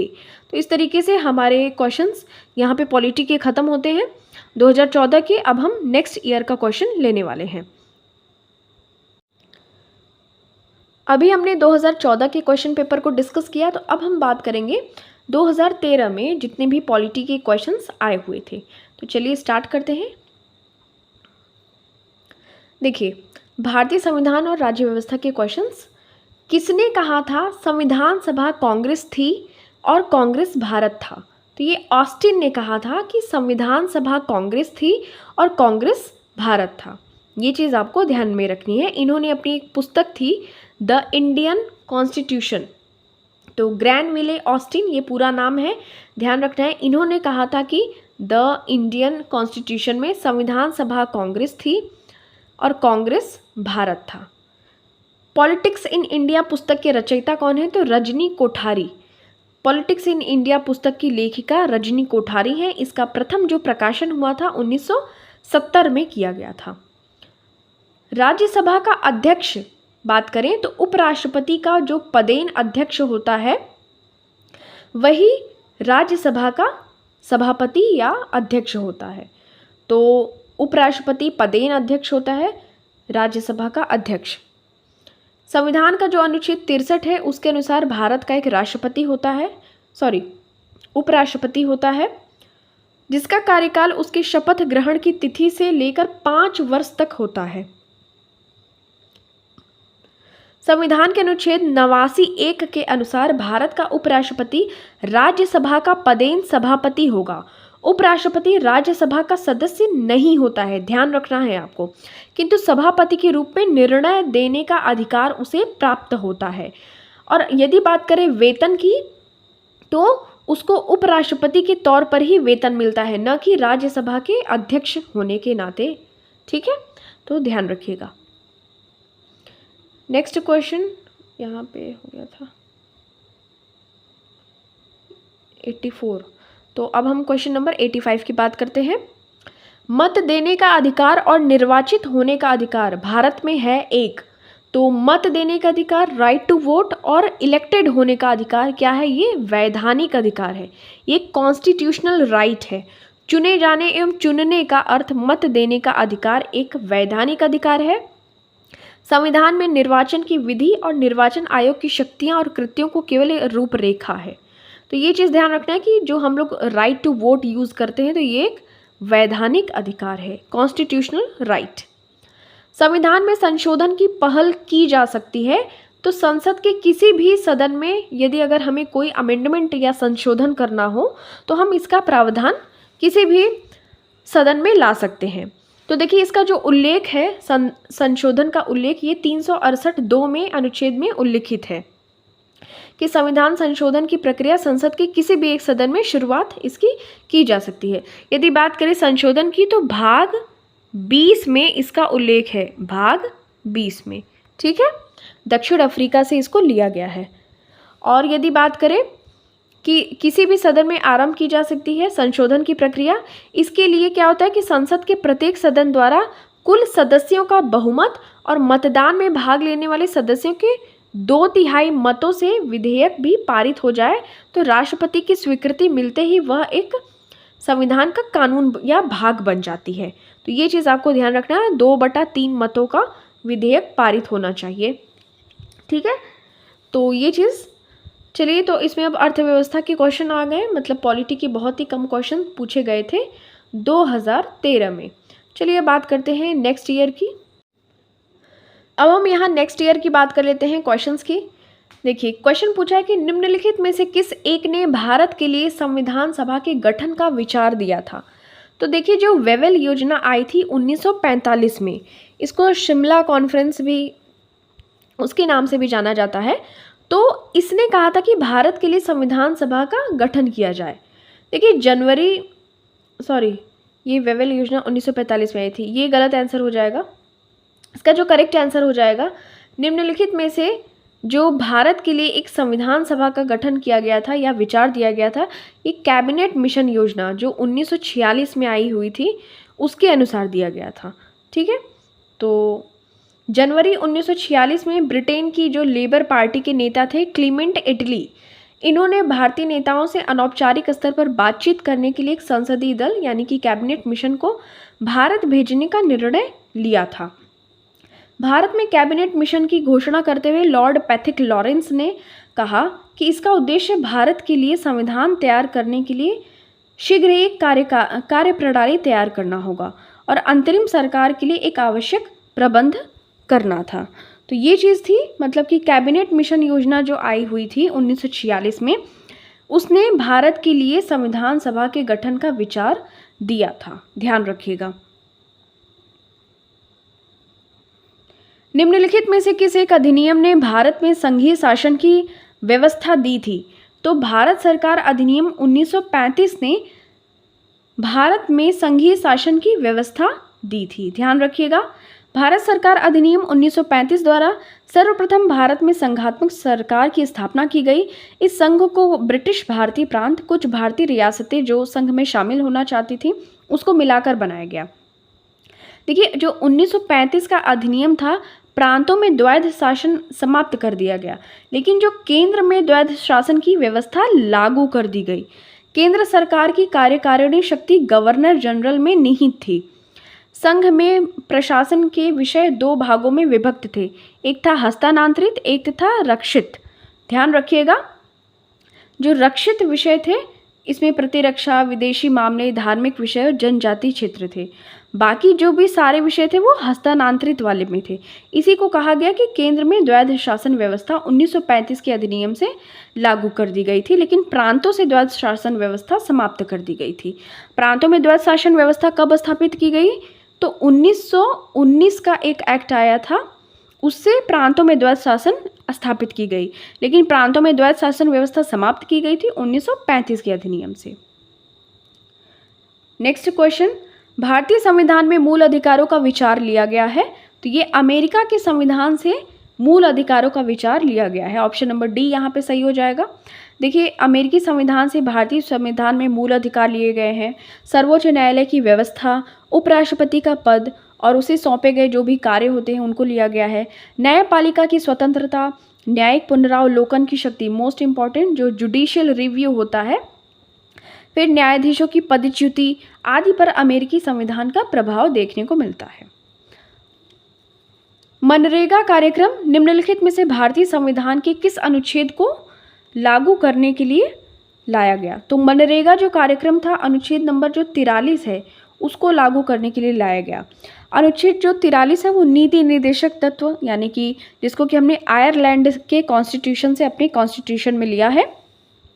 तो देखिए, बात करते हैं नीति निर्देशक तत्व के अनुच्छेद 43 में यह व्यवस्था की गई है कि कर्मकारों के लिए निर्वाह, मजदूरी आदि राज्य उपयुक्त विधान या किसी अन्य रीति से कृषि के, उद्योग के या अन्य प्रकार के सभी कर्मकारों को काम, निर्वाह, मजदूरी, शिष्ट जीवन स्तर और अवकाश का संपूर्ण उपभोग सुनिश्चित करने वाली काम की दशाएं दी जाएगी। आपको पता होगा कि जैसे ये जो मनरेगा है इसमें 100 कार्य दिवस उपलब्ध करवाए जाते हैं, मतलब 100 दिन का काम इसमें मिलता ही है। तो अनुच्छेद 43 यही कहता है कि जो भी व्यक्ति हैं उनको रोजगार के अवसर उपलब्ध करवाए जाएं, उनको किसी भी रीति से, चाहे वो कृषि में, उद्योग में या किसी भी प्रकार के कर्मकारों में लगाकर उनसे काम करवाया जा सके और उनको निर्वाह, जो उनकी वेजेस बन सकते हैं, मजदूरी बन सकती है, उनको प्रोवाइड किया जाए। ठीक है। निम्नलिखित में से कौन एक राज्य का नीति निर्देशक तत्व नहीं है? तो देखिए, जो 14 वर्ष की आयु तक के बच्चों को निःशुल्क शिक्षा, यानी कि जो ये चीज़ प्रोवाइड की गई है यहाँ पे, 14 वर्ष की आयु तक के बच्चों को निःशुल्क शिक्षा, ये हमारे राज्य के नीति निर्देशक तत्व में नहीं है, बल्कि ये कहाँ पर है? तो ये देखिए, हमारे जो 21A है आर्टिकल, वहाँ पे है। प्लस हमारा जो मूल कर्तव्य 11 है टोटल, तो 11वां मूल कर्तव्य भी यही है। 86वां संविधान संशोधन से आया हुआ था 2002 में जो हुआ था। ठीक है, तो इतनी सारी चीज़ें हैं। यहाँ बात करते हैं, देखिए 6 से 14 वर्ष तक के आयु के बच्चों को जो निःशुल्क शिक्षा मिलने का अधिकार है, 86वां संविधान संशोधन 2002 में आया था। अनुच्छेद देखिए 21A के तहत मूल अधिकार में भी है। ठीक है, और यदि बात करें अनुच्छेद 47 की, तो शराब पीना निषेध है। गौ संरक्षण अनुच्छेद 48 में है। पर्यावरण संरक्षण अनुच्छेद 48 क में है। ध्यान रखना है, अनुच्छेद 48 क में है, यानी 48A में है पर्यावरण संरक्षण। नेक्स्ट, निम्नलिखित में से कौन सा विषय धन विधेयक के उपबंध में सम्मिलित नहीं किया गया है। तो देखिए जुर्माने या अर्थदंड से संबंधित जो उपबंध है इसको हमने धन विधेयक के उपबंध में सम्मिलित नहीं किया है। बाकी कर से संबंधित उपबंध है, उधार या ऋण से संबंधित उपबंध है, संचित निधि या आकस्मिकता की अभिरक्षा से संबंधित उपबंध शामिल किए गए हैं। ठीक है, तो देखिए जुर्माने या अर्थदंड से संबंधित उपबंध धन विधेयक में सम्मिलित नहीं किए गए हैं। भारतीय संविधान के अनुच्छेद 110 में धन विधेयक है, मनी बिल। ध्यान रखिएगा, अगर मनी बिल का आर्टिकल पूछा जाए तो आर्टिकल नंबर 110 आपका करेक्ट आंसर हो जाएगा। देखिए यदि बात करें कि कोई धन विधेयक तब समझा जाएगा जब ये सारे प्रोविज़न वो फॉलो करता होगा, जैसे कर लगाना, कम करना या बढ़ाना, उसको नियमित करना, उसमें कोई परिवर्तन करना, भारत सरकार की ओर से ऋण लेना या किसी आर्थिक भार में कोई परिवर्तन करना, भारत की संचित निधि या आकस्मिक निधि में कुछ धन डालना या निकालना हो, भारत की संचित निधि में किसी व्यय के संबंध में धन दिया जाना हो, तो ये सारी चीज़ें अगर फॉलो करता है तब वो धन विधेयक कहलाएगा। कोई भी विधेयक धन विधेयक तभी समझा जाएगा। ठीक है, तो ये सारी चीज़ें हैं, यही दिए गए थे 3 ऑप्शंस, संचित निधि या आकस्मिकता की अभिरक्षा से संबंधित उपबंध, तो यही सारे ये पॉइंट्स दिए गए हैं। ठीक है, तो ये 6 पॉइंट्स हैं, तभी वो धन विधेयक कहलाएगा। नेक्स्ट देखिए, भारत का उपराष्ट्रपति से रिलेटेड एक क्वेश्चन है। भारत का द्वितीय उच्चतम प्रतिष्ठित पदाधिकारी है। ठीक है, ये बिल्कुल सही है। उपराष्ट्रपति के पास पद से संबंध कोई औपचारिक कार्य या दायित्व नहीं है, ये भी बात सही है, क्योंकि देखिए उपराष्ट्रपति का कोई ऐसा काम नहीं होता है पद से संबंधित, पर वो देखिए राज्यसभा का क्या होता है, पदेन अध्यक्ष होता है, पदेन सभापति होता है, तो वो राज्यसभा का होता है, अपने पद से संबंधित नहीं होता है उसका कोई कार्य। देखिए राष्ट्रपति की अनुपस्थिति में उसके कार्यों का निर्वहन कर सकता है। राष्ट्रपति की पद त्याग, अपदस्थीकरण या मृत्यु के चलते राष्ट्रपति के रूप में कार्य भी कर सकता है, बट ये राष्ट्रपति की अनुपस्थिति में उनके कार्य हैं उपराष्ट्रपति के। बट ऐसा कोई है नहीं कि उपराष्ट्रपति है तो उनका ये कोई दायित्व है, बस उनका ये दायित्व होता है कि वो राज्यसभा के उपसभापति का, राज्यसभा के वो अध्यक्ष कहे जाते हैं। ठीक है, जैसे लोकसभा के अध्यक्ष होते हैं तो उसी प्रकार से राज्यसभा के अध्यक्ष कहे जाते हैं उपराष्ट्रपति, उनका यह एक कार्य होता है। देखिए राज्यसभा का जो पदेन सभापति होता है तो वही होता है। अनुच्छेद 64 के अनुसार उपराष्ट्रपति राज्यसभा का पदेन सभापति होता है। देखिए ध्यान रखिएगा 64, और कोई अन्य लाभ का पद धारण नहीं करेगा, परंतु जिस किसी अवधि में उपराष्ट्रपति अनुच्छेद 65 के अधीन राष्ट्रपति के रूप में कार्य करने लगता है तो राष्ट्रपति के कृत्यों का निर्वहन करता है, तो उस अवधि के दौरान वह राज्यसभा के सभापति के कर्तव्यों का पालन नहीं करेगा, क्योंकि वो राष्ट्रपति बन जाएगा तो फिर क्यों करेगा। अनुच्छेद 97 के अधीन राज्यसभा के सभापति को संदेय वेतन या भत्ते का हकदार नहीं होता है। ठीक है, मतलब कि उपराष्ट्रपति के तौर पे उपराष्ट्रपति को पैसे मिलते हैं, वेतन मिलते हैं, लेकिन वो जो राज्यसभा का सभापति बनता है उसके अनुसार पैसे नहीं मिलते। ये चीज़ हमने पहले भी डिस्कस की थी। गणतंत्रीय अवधारणा से संबंधित निम्नांकित में से कौन एक नहीं है। तो देखिए जो सर्वोच्च शक्ति एक राजा के समान एक ही व्यक्ति में निहित हो, यह उल्लिखित नहीं है। गणतंत्रीय अवधारणा से संबंधित भारत की गणतंत्रीय अवधारणा के अंतर्गत राज्य की सर्वोच्च सत्ता जनता में निहित होती है। ठीक है, तो सर्वोच्च शक्ति एक राजा के समान हो ये तो नहीं है, तब तो हमारा गणतंत्र नहीं होता। ठीक है, तो यही चीज़ की गई है, क्योंकि गणतंत्र का मतलब ये होता है कि जहाँ पे जनता का शासन हो।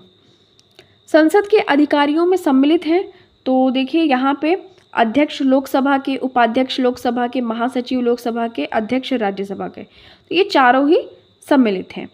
ठीक है, भारत में संसद द्वारा बंधुआ मजदूरी को प्रतिबंधित करने के लिए कौन सा अधिनियम और कब लाया गया था। 1976 में बॉन्डेड लेबर को एंड करने के लिए एक आया था बंधुआ मजदूरी को प्रतिबंधित करने वाला अधिनियम, तो 1976 में आया था, ध्यान रखिएगा।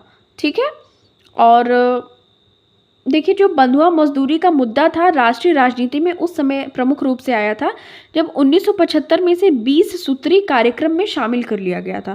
देखिए 1975 में 20 सूत्री कार्यक्रम आए हुए थे, अगर आपने अर्थशास्त्र इकोनॉमिक्स में पढ़ा होगा तो देखिए बंधुआ मजदूरी को जो बंधुआ बना लेते थे, मजदूरी करनी ही पड़ेगी, उसको समाप्त करने के लिए एक अध्यादेश जारी किया गया था। बाद में इसका स्थान लेने के लिए बंधुआ मजदूरी प्रथा अधिनियम लाया गया 1976 में। ठीक है। निम्नलिखित में से कौन भारतीय संविधान के 73वें संशोधन में सम्मिलित हैं? तो 73वें संशोधन में सम्मिलित है जिला पंचायत, क्षेत्र पंचायत और ग्राम पंचायत। नगर पंचायत तो 74वें में है, इस वजह से ये गलत हो जाएगा। ठीक है, तो 1, 2, 3, तो आपका करेक्ट आंसर हो जाएगा बी ऑप्शन। 73वें से किया गया है और 1993 संविधान के अनुच्छेद 40 में ग्राम पंचायत का उल्लेख किया गया है। ठीक है, तो ये चीज़ आपको ध्यान रखनी है। तो यहाँ पे हमारे क्वेश्चंस एंड हो जाते हैं 2010 के, और अब हम नेक्स्ट ईयर के क्वेश्चंस हम डिस्कस करेंगे। ठीक है, तो यहाँ से अर्थव्यवस्था का स्टार्ट हो जा रहा है। तो चलिए नेक्स्ट ईयर की बात कर लेते हैं। अब यहाँ पे हम ईयर देख लेते हैं जो स्पेशल प्री का एग्ज़ाम हुआ था 2010 में यूपी आरओ एआरओ का। देखिए 2010 के टाइम पीरियड में यूपी आरओ एआरओ को यूपी यूडीए एलडीए कहा जाता था, तो ये आपको ध्यान में रखना है। ऐसा ना सोचिएगा कि आरओ एआरओ का क्वेश्चन यहाँ नहीं डिस्कस किया जा रहा। तो देखिए अब क्वेश्चंस की बात कर लेते हैं। भारत के संविधान के अंतर्गत कौन सा अनुच्छेद कारखानों में बालकों के नियोजन को प्रतिषेध करता है? मतलब कारखाने में बालक काम नहीं करेंगे, तो ये हमने डिस्कस भी किया था।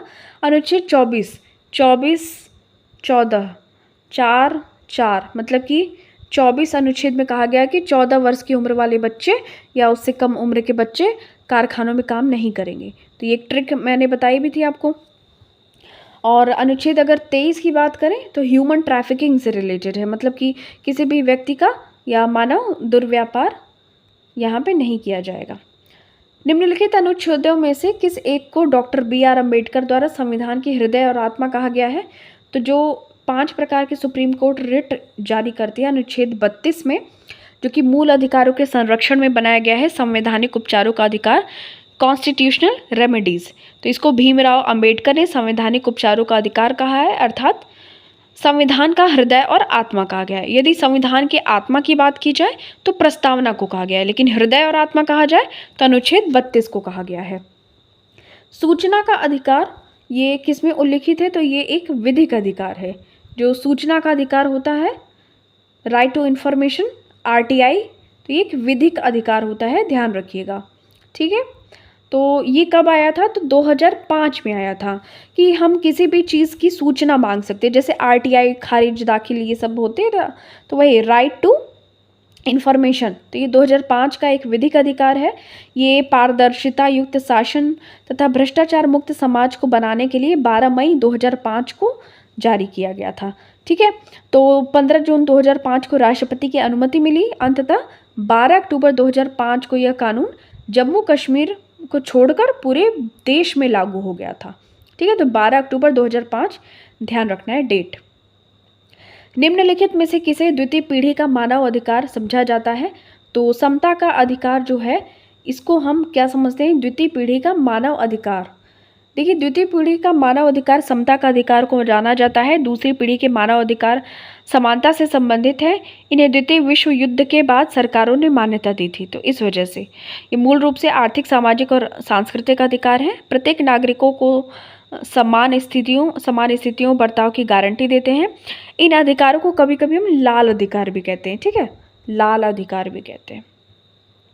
निम्नलिखित में से किसे भारत सरकार का प्रथम विधि अधिकारी समझा जाता है? ये मोस्ट इंपॉर्टेंट क्वेश्चन है, ध्यान रखिएगा। देखिए अनुच्छेद 76 में आता है महान्यायवादी।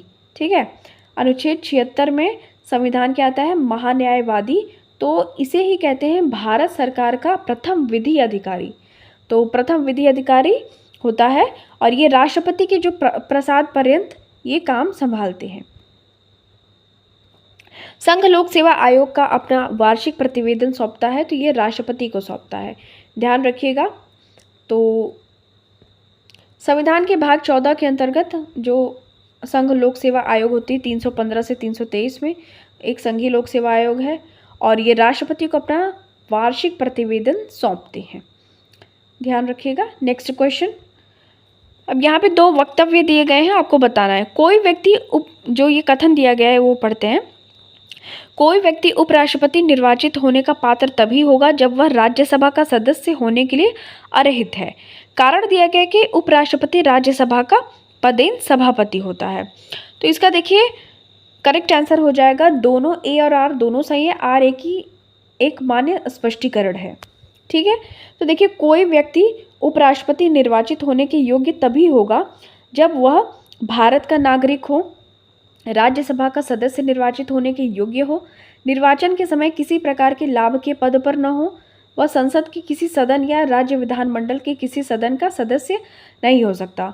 और यदि कोई व्यक्ति मतलब उपराष्ट्रपति निर्वाचित हो जाता है तो ये समझा जाएगा कि उसने उस सदन का अपना स्थान अपने पद ग्रहण की तारीख से रिक्त कर दिया है। तो उपराष्ट्रपति राज्यसभा का पदेन सभापति होता है। तो ध्यान रखिएगा ये क्वेश्चन, इसका ए और आर दोनों सही है, आर ए की सही व्याख्या करता है। निम्नलिखित कथनों पर विचार कीजिए। तो प्राण और दैहिक स्वतंत्रता के संरक्षण का मूल अधिकार आपातकाल में निलंबित नहीं किया जा सकता। देखिए यहाँ पे कुछ आपातकाल से संबंधित अधिकार दिए गए हैं कि कौन सा अधिकार आपातकाल में निलंबित हो सकता है। तो यहाँ पे स्टार मार्किंग की गई है। देखिए संविधान के अनुच्छेद 21 में प्राण और दैहिक स्वतंत्रता का अधिकार दिया गया है, इसे आपातकाल में निलंबित नहीं किया जा सकता। मतलब आर्टिकल नंबर जो 21 है इसको आपातकाल के समय निलंबित नहीं किया जा सकता। भारत के उपराष्ट्रपति को उसके पद से राज्यसभा द्वारा पारित किए गए और लोकसभा द्वारा सहमत व्यक्त किए गए संकल्प द्वारा हटाया जा सकता है।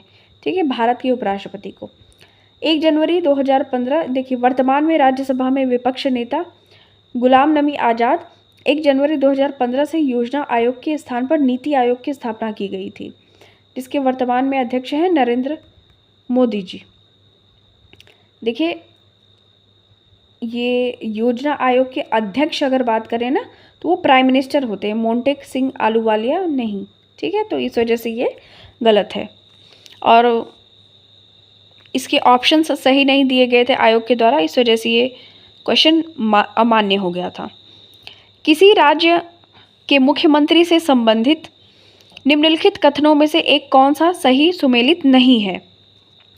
तो देखिए राज्यपाल मुख्यमंत्री की सलाह पर अपने समस्त कृत्यों का प्रयोग करते हैं, ये गलत बात है, क्योंकि देखिए मुख्यमंत्री की नियुक्ति राज्यपाल द्वारा ही की जाती है।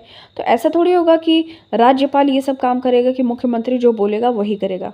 ठीक है, तो अनुच्छेद 164 के तहत मुख्यमंत्री की नियुक्ति राज्यपाल द्वारा की जाती है और विधानसभा में बहुमत दल का जो नेता बनता है वही कौन बन जाता है, मुख्यमंत्री बन जाता है। जैसे लोकसभा में जो बहुमत पाता है तो वो प्रधानमंत्री बन जाता है, ठीक उसी प्रकार से मंत्रिपरिषद की बैठकों की अध्यक्षता मुख्यमंत्री करता है और मुख्यमंत्री की सलाह पर राज्यपाल मंत्रिपरिषद के अन्य सदस्यों की नियुक्ति करता है। ठीक है, भारतीय संविधान का अनुच्छेद 370 किससे संबंधित है, तो जम्मू कश्मीर राज्य से, और 35A भी था तो इसको ख़त्म कर दिया गया 2019 में। और अभी देखिए जो जम्मू कश्मीर है और लद्दाख वो यूटीज़ हो गए, मतलब केंद्र शासित प्रदेश। कावेरी नदी के जल बंटवारे का विवाद किन राज्यों से संबंधित है, तो देखिए तमिलनाडु, कर्नाटक, केरल और पुडुचेरी। तो पौंडीचेरी, तमिलनाडु, कर्नाटक, केरल में कावेरी नदी का जल विवाद है। ठीक है, बम्बई, मद्रास और कलकत्ता में उच्च न्यायालयों की स्थापना कब हुई थी, मोस्ट इंपॉर्टेंट क्वेश्चन। तो 1861 में बम्बई, मद्रास और कलकत्ता में उच्च न्यायालयों की स्थापना की गई थी। तो देखिए इसमें क्या हुआ था कि इसी के साथ ही भारत में उच्च न्यायालयों का इतिहास भी शुरू हो गया। इस अधिनियम द्वारा ब्रिटिश क्राउन को आवश्यकता अनुसार उच्च न्यायालय स्थापित करने का प्राधिकार दिया गया और 1862 में कलकत्ता, मद्रास और बम्बई में उच्च न्यायालय स्थापित किए गए। ध्यान रखिएगा 1862 में। अब यहाँ पे पॉलिटी के क्वेश्चंस खत्म हो गए, अर्थव्यवस्था के क्वेश्चंस स्टार्ट हो गए हैं। तो चलिए नेक्स्ट ईयर के क्वेश्चंस देख लेते हैं।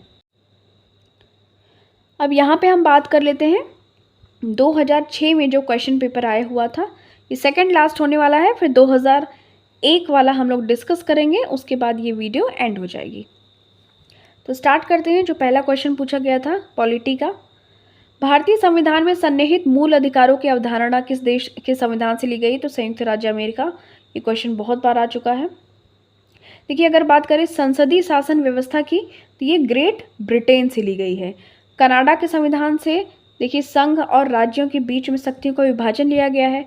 अवशिष्ट शक्तियाँ जो रेसिडुअल पावर होती हैं वो कनाडा के संविधान से लिया गया है, ठीक है। और ग्रेट ब्रिटेन से संसदीय शासन व्यवस्था और विधि का शासन लिया गया है। संविधान सभा द्वारा भारतीय संविधान को स्वीकृत कब किया गया था? तो इसका जो करेक्ट आंसर हो जाएगा वो हो जाएगा सी, यानी कि 26 नवंबर 1949 को। यदि आप प्रस्तावना पढ़ेंगे ना तो आपको ये डेट देखने को मिल जाएगी। तो संविधान सभा द्वारा भारतीय संविधान को 26 नवंबर 1949 को अंगीकृत या स्वीकृत कर लिया गया था। इसके कुछ उपबंध भी उसी दिन लागू कर दिए गए थे। संविधान को 26 जनवरी 1950 को लागू किया गया था और भारतीय संविधान को बनने में 2 वर्ष 11 माह और 18 दिन का समय लगा था। भारतीय संविधान का कौन सा भाग संविधान की आत्मा कहलाता है? तो देखिए उद्देशिका या फिर प्रस्तावना। तो प्रस्तावना या प्रियम्बल या फिर उद्देशिका या उद्देश्य प्रस्ताव, ये सब एक ही है और इसको भारतीय संविधान की आत्मा कहा जाता है। यदि बात करें सोल एंड हार्ट, मतलब हृदय और आत्मा, किसको कहा जाएगा? तो B.R. अम्बेडकर ने कहा है अनुच्छेद 32 को। और यदि बात करें K.M. मुंशी की, तो इन्होंने राजनीतिक जन्मपत्री कहा है। देखिए जो भारतीय संविधान की प्रस्तावना है उसको K.M. मुंशी ने राजनीतिक जन्मपत्री कहा है और न्यायमूर्ति हिदायतुल्लाह ने गोलकनाथ बनाम पंजाब राज्य के मामले में उद्देशिका को संविधान की मूल आत्मा कहा है। तो ये चीज़ ध्यान रखिएगा, मूल आत्मा पूछा जाए तो प्रस्तावना, यदि संविधान की हृदय और आत्मा पूछा जाए तो अनुच्छेद 32। और ये कब कहा गया था? न्यायमूर्ति हिदायतुल्लाह ने गोलकनाथ बनाम पंजाब राज्य के संबंध में। राष्ट्रपति मनोनीत कर सकता है, तो ये राज्यसभा में 12 सदस्यों को मनोनीत कर सकता है राष्ट्रपति। तो अनुच्छेद 80 में राज्यसभा की संरचना का प्रावधान दिया गया है। राज्यसभा में अधिकतम 250-250 सदस्य हो सकते हैं, जिसमें से 238 राज्यों और यूटी से आते हैं और इन सदस्यों का निर्वाचन संबंधित राज्य की विधानसभा के निर्वाचित सदस्यों के द्वारा आनुपातिक प्रतिनिधित्व पद्धति से, यानी कि एकल संक्रमणीय मत प्रणाली द्वारा किया जाता है। जबकि राज्यसभा में जो 12 ऐसे सदस्य होते हैं उनको मनोनीत किया जाता है राष्ट्रपति के द्वारा। तो ये कहाँ कहाँ से आते हैं? देखिए जिनकी रुचि साहित्य, विज्ञान, कला, समाज सेवा आदि के क्षेत्र में, उनको विशेष ज्ञान और व्यावहारिक अनुभव जिनको प्राप्त होते हैं तो उन्हीं को मनोनीत करता है राष्ट्रपति। टोटल ऐसे 12 सदस्य राज्यसभा में। पहले 2 होते थे लोकसभा में, बट इनको अब एंड कर दिया गया है। इनको एंग्लो इंडियंस कहा करते थे।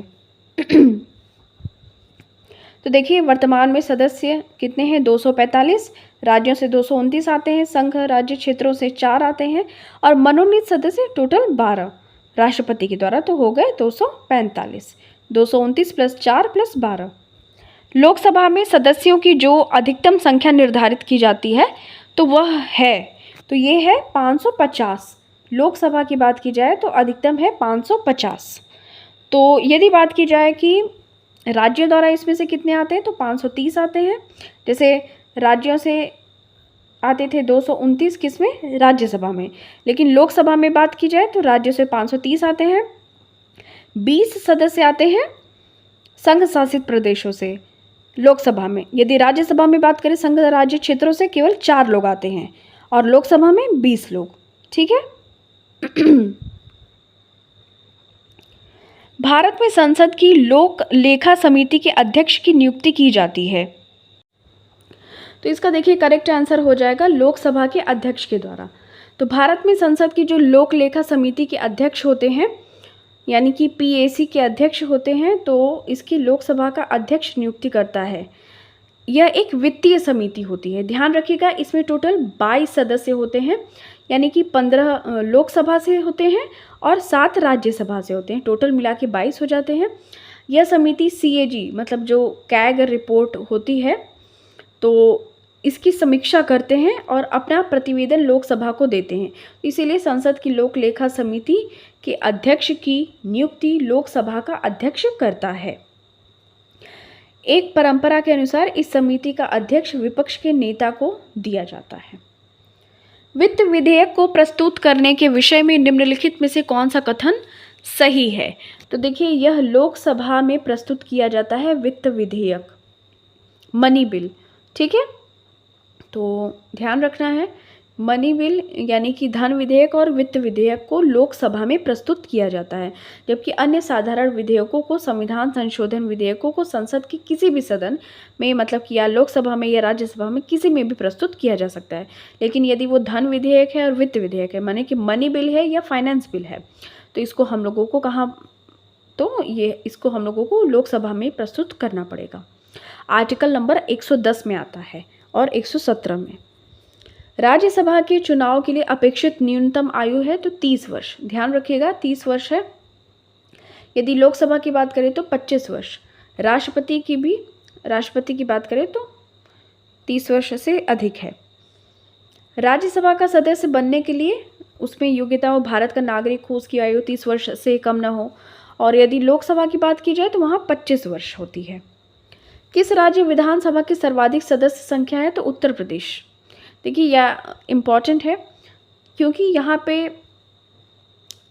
विधानसभा की जो सर्वाधिक सदस्य संख्या है यहाँ पे देखिए, यदि बात की जाए अनुच्छेद 170 के तहत क्या होना चाहिए कि कम से कम 60 तो होना चाहिए और अधिक से अधिक 500 होना चाहिए। ठीक है, तो इसके नाते यद्यपि सदस्य संख्या के प्रश्न पर कुछ अपवाद हैं, भारत में उत्तर प्रदेश विधानसभा की सर्वाधिक सदस्य संख्या है 403। नेक्स्ट क्वेश्चन, वे विषय जिन पर केंद्र और राज्य सरकारें दोनों कानून बना सकती हैं तो ये समवर्ती सूची आपका ध्यान में रखिएगा। 7वीं अनुसूची में 3 सूचियां आती हैं, संघ, राज्य और समवर्ती, तो वही है जिसपे राज्य सरकार भी कानून बना सकती है और केंद्र सरकार भी। आर्थिक नियोजन भारतीय संविधान की किस सूची में सम्मिलित है तो ये है समवर्ती सूची में, ध्यान रखिएगा। आर्थिक नियोजन जो है भारतीय संविधान की समवर्ती सूची में आर्थिक नियोजन के संबंधित उपबंध देखने को मिलते हैं और इसी के आधार पर जो पंचवर्षीय योजनाएं हैं उनको चलाया गया था।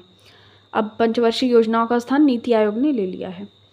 संविधान का 52वां संविधान संशोधन अधिनियम किससे संबंधित है तो ये दल बदल से संबंधित है, ध्यान रखिएगा।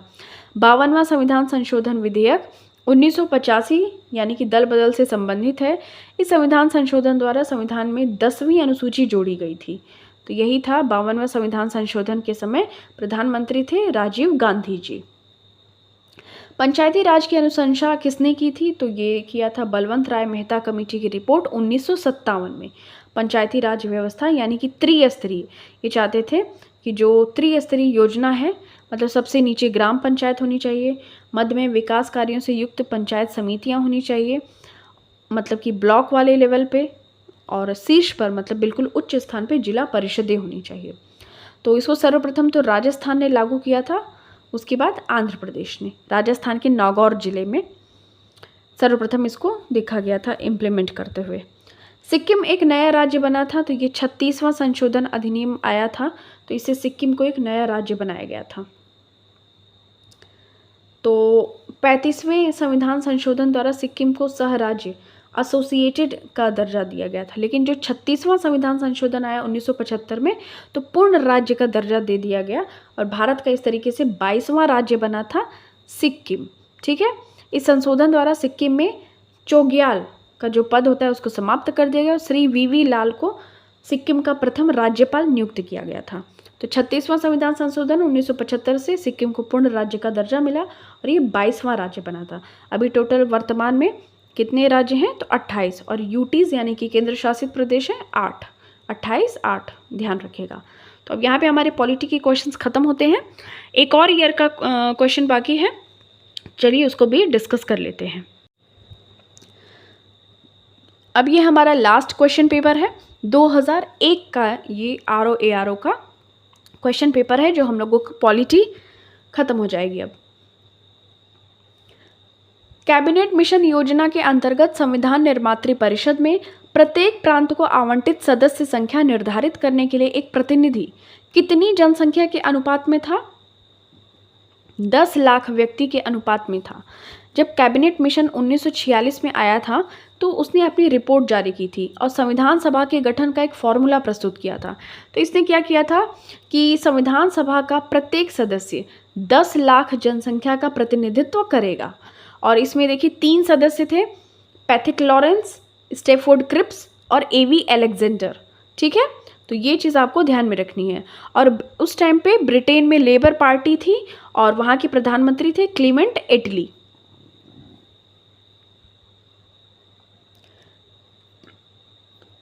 संवैधानिकतर अधिकार का अर्थ है तो वह शक्ति जो संविधान समस्त नहीं है, वह शक्ति जो संविधान समस्त नहीं है, यही संवैधानिकतर अधिकार का अर्थ है। ऐसे अधिकार जो संविधान में सम्मत नहीं है या जिनका वर्णन संविधान में नहीं किया गया है, उन्हें संविधानोत्तर अधिकारों के रूप में या वर्ग में शामिल किया गया है। भारतीय संविधान के प्रस्तावना में प्रयुक्त समाजवाद शब्द को निम्नलिखित किस अनुच्छेद के साथ मिलाकर पढ़ने से सर्वोच्च न्यायालय को समान कार्य के लिए समान वेतन का मौलिक अधिकार परिभाषित करने की शक्ति प्राप्त हुई? तो अनुच्छेद 14, 15 और 16 के साथ समाजवाद शब्द जो प्रस्तावना में उल्लिखित है, इसको पढ़ने पर ये प्राप्त हुआ। तो अनुच्छेद 14 में समानता का अधिकार है, 15 में धर्म, जाति, लिंग ये सब के विभेद का प्रतिरोध है, 16 में लोक नियोजन के संबंध में अवसर की समानता है, और इसके साथ जो प्रस्तावना में वर्ड उल्लिखित है समाजवाद, जिसको कि 42वें संविधान संशोधन से लाया गया था, उसको पढ़ने से ये पता चलता है कि समान कार्य के लिए समान वेतन उपलब्ध किए जाने चाहिए। निम्नलिखित अधिकारों में से कौन सा अधिकार अनुच्छेद 19 एक डी को अनुच्छेद 21 के साथ मिलाकर पढ़ने पर प्राप्त होता है? तो विदेश यात्रा का अधिकार जो है वो प्राप्त होता है अनुच्छेद 19 एक डी और अनुच्छेद 21 को साथ मिलाकर पढ़ने से। देखिए, अनुच्छेद 19 एक डी भ्रमण करने की स्वतंत्रता से संबंधित है, अनुच्छेद 21 प्राण और दैहिक स्वतंत्रता के अधिकार से संबंधित है। तो दोनों ही विदेश जाने या घूमने का अधिकार को उल्लिखित करते हैं। मौलिक कर्तव्यों से संबंधित निम्नलिखित में से कौन सा कथन सही नहीं है? तो देखिए, उन्हें परमादेश द्वारा प्रभावी बनाया जा सकता है, ये सही नहीं है।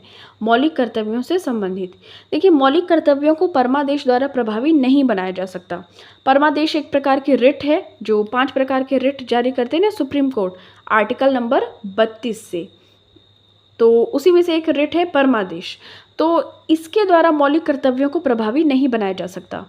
ठीक है, तो 42वां संविधान संशोधन 1976 द्वारा शामिल किया गया था मौलिक कर्तव्यों को। वर्तमान में इनकी संख्या 11 है, लेकिन प्रेजेंट टाइम में 10 थी। सरदार स्वर्ण सिंह कमेटी की सिफारिश पे इसको शामिल किया गया था, मतलब 10 मूल अधिकार बनाए गए थे और 11वां जो 10 मूल कर्तव्य बनाए गए थे और 11वां जो मूल कर्तव्य है वो 86वां संविधान संशोधन 2002 में आया था, 6 से 14 वर्ष तक के बच्चों को निःशुल्क शिक्षा। अब यहाँ पे सुमेल करना है, तो अनुच्छेद 40 में ग्राम पंचायतों का गठन बिल्कुल सही है। अनुच्छेद 41 में काम करने का अधिकार है, ये भी बिल्कुल सही है। 44 में समान नागरिक संहिता है, जहाँ गोवा में, एकमात्र गोवा में ये है प्रावधान, अनुच्छेद 44 समान नागरिक संहिता। और अनुच्छेद 48 में कृषि और पशुपालन व्यवस्था है, गौ पालन, तो ये सारी चीज़ें अनुच्छेद 48 में, मतलब कि आपका ऑप्शन नंबर ए सही हो जाएगा। 1, 2, 3, 4 सब आपस में सुमेलित हैं। ठीक है, संविधान के मसौदे में निर्वाचित राज्यपालों के प्रावधान की मूल योजना को छोड़ दिया गया था, क्योंकि, तो इसका हम एक्सप्लेनेशन देख लेते हैं। इसको इसलिए छोड़ दिया गया था क्योंकि इसके कारण मुख्यमंत्री और राज्यपाल के मध्य अपनी पदीय स्थिति को लेकर मतभेद होता था। तो राज्यपाल के प्रत्यक्ष निर्वाचन से संसाधनों का अपव्यय भी होता था, तो इस वजह से इसको छोड़ दिया गया था। यानी कि संविधान के मसौदे में निर्वाचित राज्यपालों के प्रावधान की मूल योजना को इस वजह से छोड़ दिया गया था। मसौदा समिति के अध्यक्ष कौन थे? तो वो थे डॉक्टर भीमराव अंबेडकर जी। नीचे कुछ राज्यों और राज्यसभा में उन्हें आवंटित सदस्य की सूची दी गई है, कौन सा सुमेलित नहीं है? तो मध्य प्रदेश में 16 ये सुमेलित नहीं है। छत्तीसगढ़ राज्य बनाने के बाद मध्य प्रदेश में राज्यसभा की 11 सीटें रह गई हैं, जबकि छत्तीसगढ़ में 5 सीटें रह गई हैं राज्यसभा की, तो ध्यान रखिएगा, इस वजह से वो गलत है। पहली बार एक सांसद या विधायक को इस आधार पर सदन की सदस्यता से अयोग्य घोषित किया गया कि वे इसकी अनुमति के बिना इसकी 60 लगातार बैठकों में अनुपस्थित रहे। वह सदस्य कौन थे? तो राज्यसभा के सदस्य थे। मतलब कि लगातार 60 दिनों की बैठकों में अनुपस्थित रहने से उनकी सदस्यता को अयोग्य घोषित कर दिया गया था। तो निम्न परिस्थितियां होती हैं, जैसे यदि कोई व्यक्ति संसद के दोनों सदनों का सदस्य निर्वाचित हो जाता है तो उसे एक सदन से त्यागपत्र देना होता है। इसी प्रकार यदि व्यक्ति किसी एक सदन का और साथ ही राज्य विधानमंडल का सदस्य चुन लिया जाता है और एक निर्धारित अवधि के भीतर राज्य के विधानमंडल की सदस्यता का त्याग नहीं करता है तो उसकी संसद की सदस्यता समाप्त कर दी जाती है। यदि कोई व्यक्ति लगातार बैठकों में 60 दिन तक अनुपस्थित रहता है तो भी उसकी सदस्यता समाप्त कर दी जाती है। यदि किसी व्यक्ति के में संसद की सदस्यता प्राप्त कर लेने के बाद संसद सदस्य के लिए निर्धारित योग्यता नहीं रह जाती तो भी वह संसद का सदस्य नहीं रह जाता।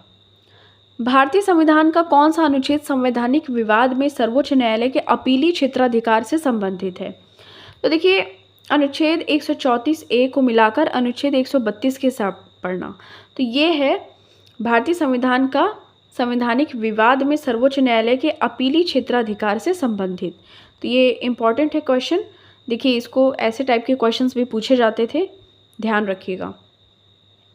तो अनुच्छेद 134A को मिलाकर अनुच्छेद 132 को पढ़ना, तो ये चीज़ इसमें मेंशन की गई है। देखिए, भारत के राज्य क्षेत्र में स्थित किसी न्यायालय द्वारा दीवानी, फौजदारी या अन्य कार्यवाहियों में दिए गए निर्णय या अंतिम आदेश के विरुद्ध सर्वोच्च न्यायालय में अपील की जा सकती है, जैसे दीवानी मामलों में, आपराधिक मामलों में और विशेष आज्ञा से अपील। अब यहाँ पे कुछ कथन दिए गए हैं और कारण दिए गए हैं। तो पंचायतों के प्रधान, प्रमुख तथा अध्यक्ष के पदों में महिलाओं के लिए जिनमें अनुसूचित जाति, अनुसूचित जनजाति तथा पिछड़ी जाति की महिलाएं सम्मिलित हैं, आरक्षण से उनकी क्रियाकलाप में एक सुस्पष्ट परिवर्तन आया है। ये बिल्कुल सही है। देखिए, आरक्षण मिला है महिलाओं को, तो भले उनके पति ही काम करते हैं, यदि वो महिलाएं शादीशुदा हैं तो फिर भी, लेकिन महिलाओं का बढ़ चढ़कर हिस्सेदारी देखने को मिली है। पंचायत, आपने अगर वेब सीरीज़ देखी होगी तो आप पाएंगे कुछ टाइम बाद जो महिला जीती होती हैं तो उनको बहुत ज़्यादा प्रोत्साहित करते हैं सचिव जी। तो इस तरीके से महिलाओं का आगे बढ़ना उसमें प्रदर्शित किया गया है, उसको मोटिवेट करने के लिए। देखिए, इसका कारण दिया गया है कि ग्रामीण क्षेत्रों की महिलाएं इस आरक्षण की मांग लंबे समय से कर रही थी। ऐसा कुछ नहीं था, ग्रामीण क्षेत्र की महिलाओं को इतना पता ही नहीं था कि महिलाओं को इस प्रकार का आरक्षण भी दिया जा सकता है, जो पंचायती क्षेत्र होते हैं 1/3 का। हालांकि बिहार वगैरह में देखा जाए, उत्तराखंड में, तो 50% यानी कि 1/2 का आरक्षण प्राप्त है। तो इस तरीके से देखिए तो ये वाला ऑप्शन गलत हो जाएगा, फर्स्ट वाला ऑप्शन सही हो जाएगा। अब यहाँ से अर्थव्यवस्था के क्वेश्चन से स्टार्ट हो जाते हैं। तो फाइनली हमारा ये पॉलिटी का वीडियो यहीं एंड होता है और चलिए मिलते हैं तो फिर आपसे नेक्स्ट वीडियो में। आई होप आपको ये वीडियो पसंद आई होगी। और इसके पहले की एक और वीडियो सीरीज़ थी हिस्ट्री की, उसको आपको कम्प्लीटली ज़रूर से देख लेनी है। इसके बाद अब हम लोग भूगोल यानी कि ज्योग्राफी के वीडियो सीरीज़ की तरफ बात करेंगे।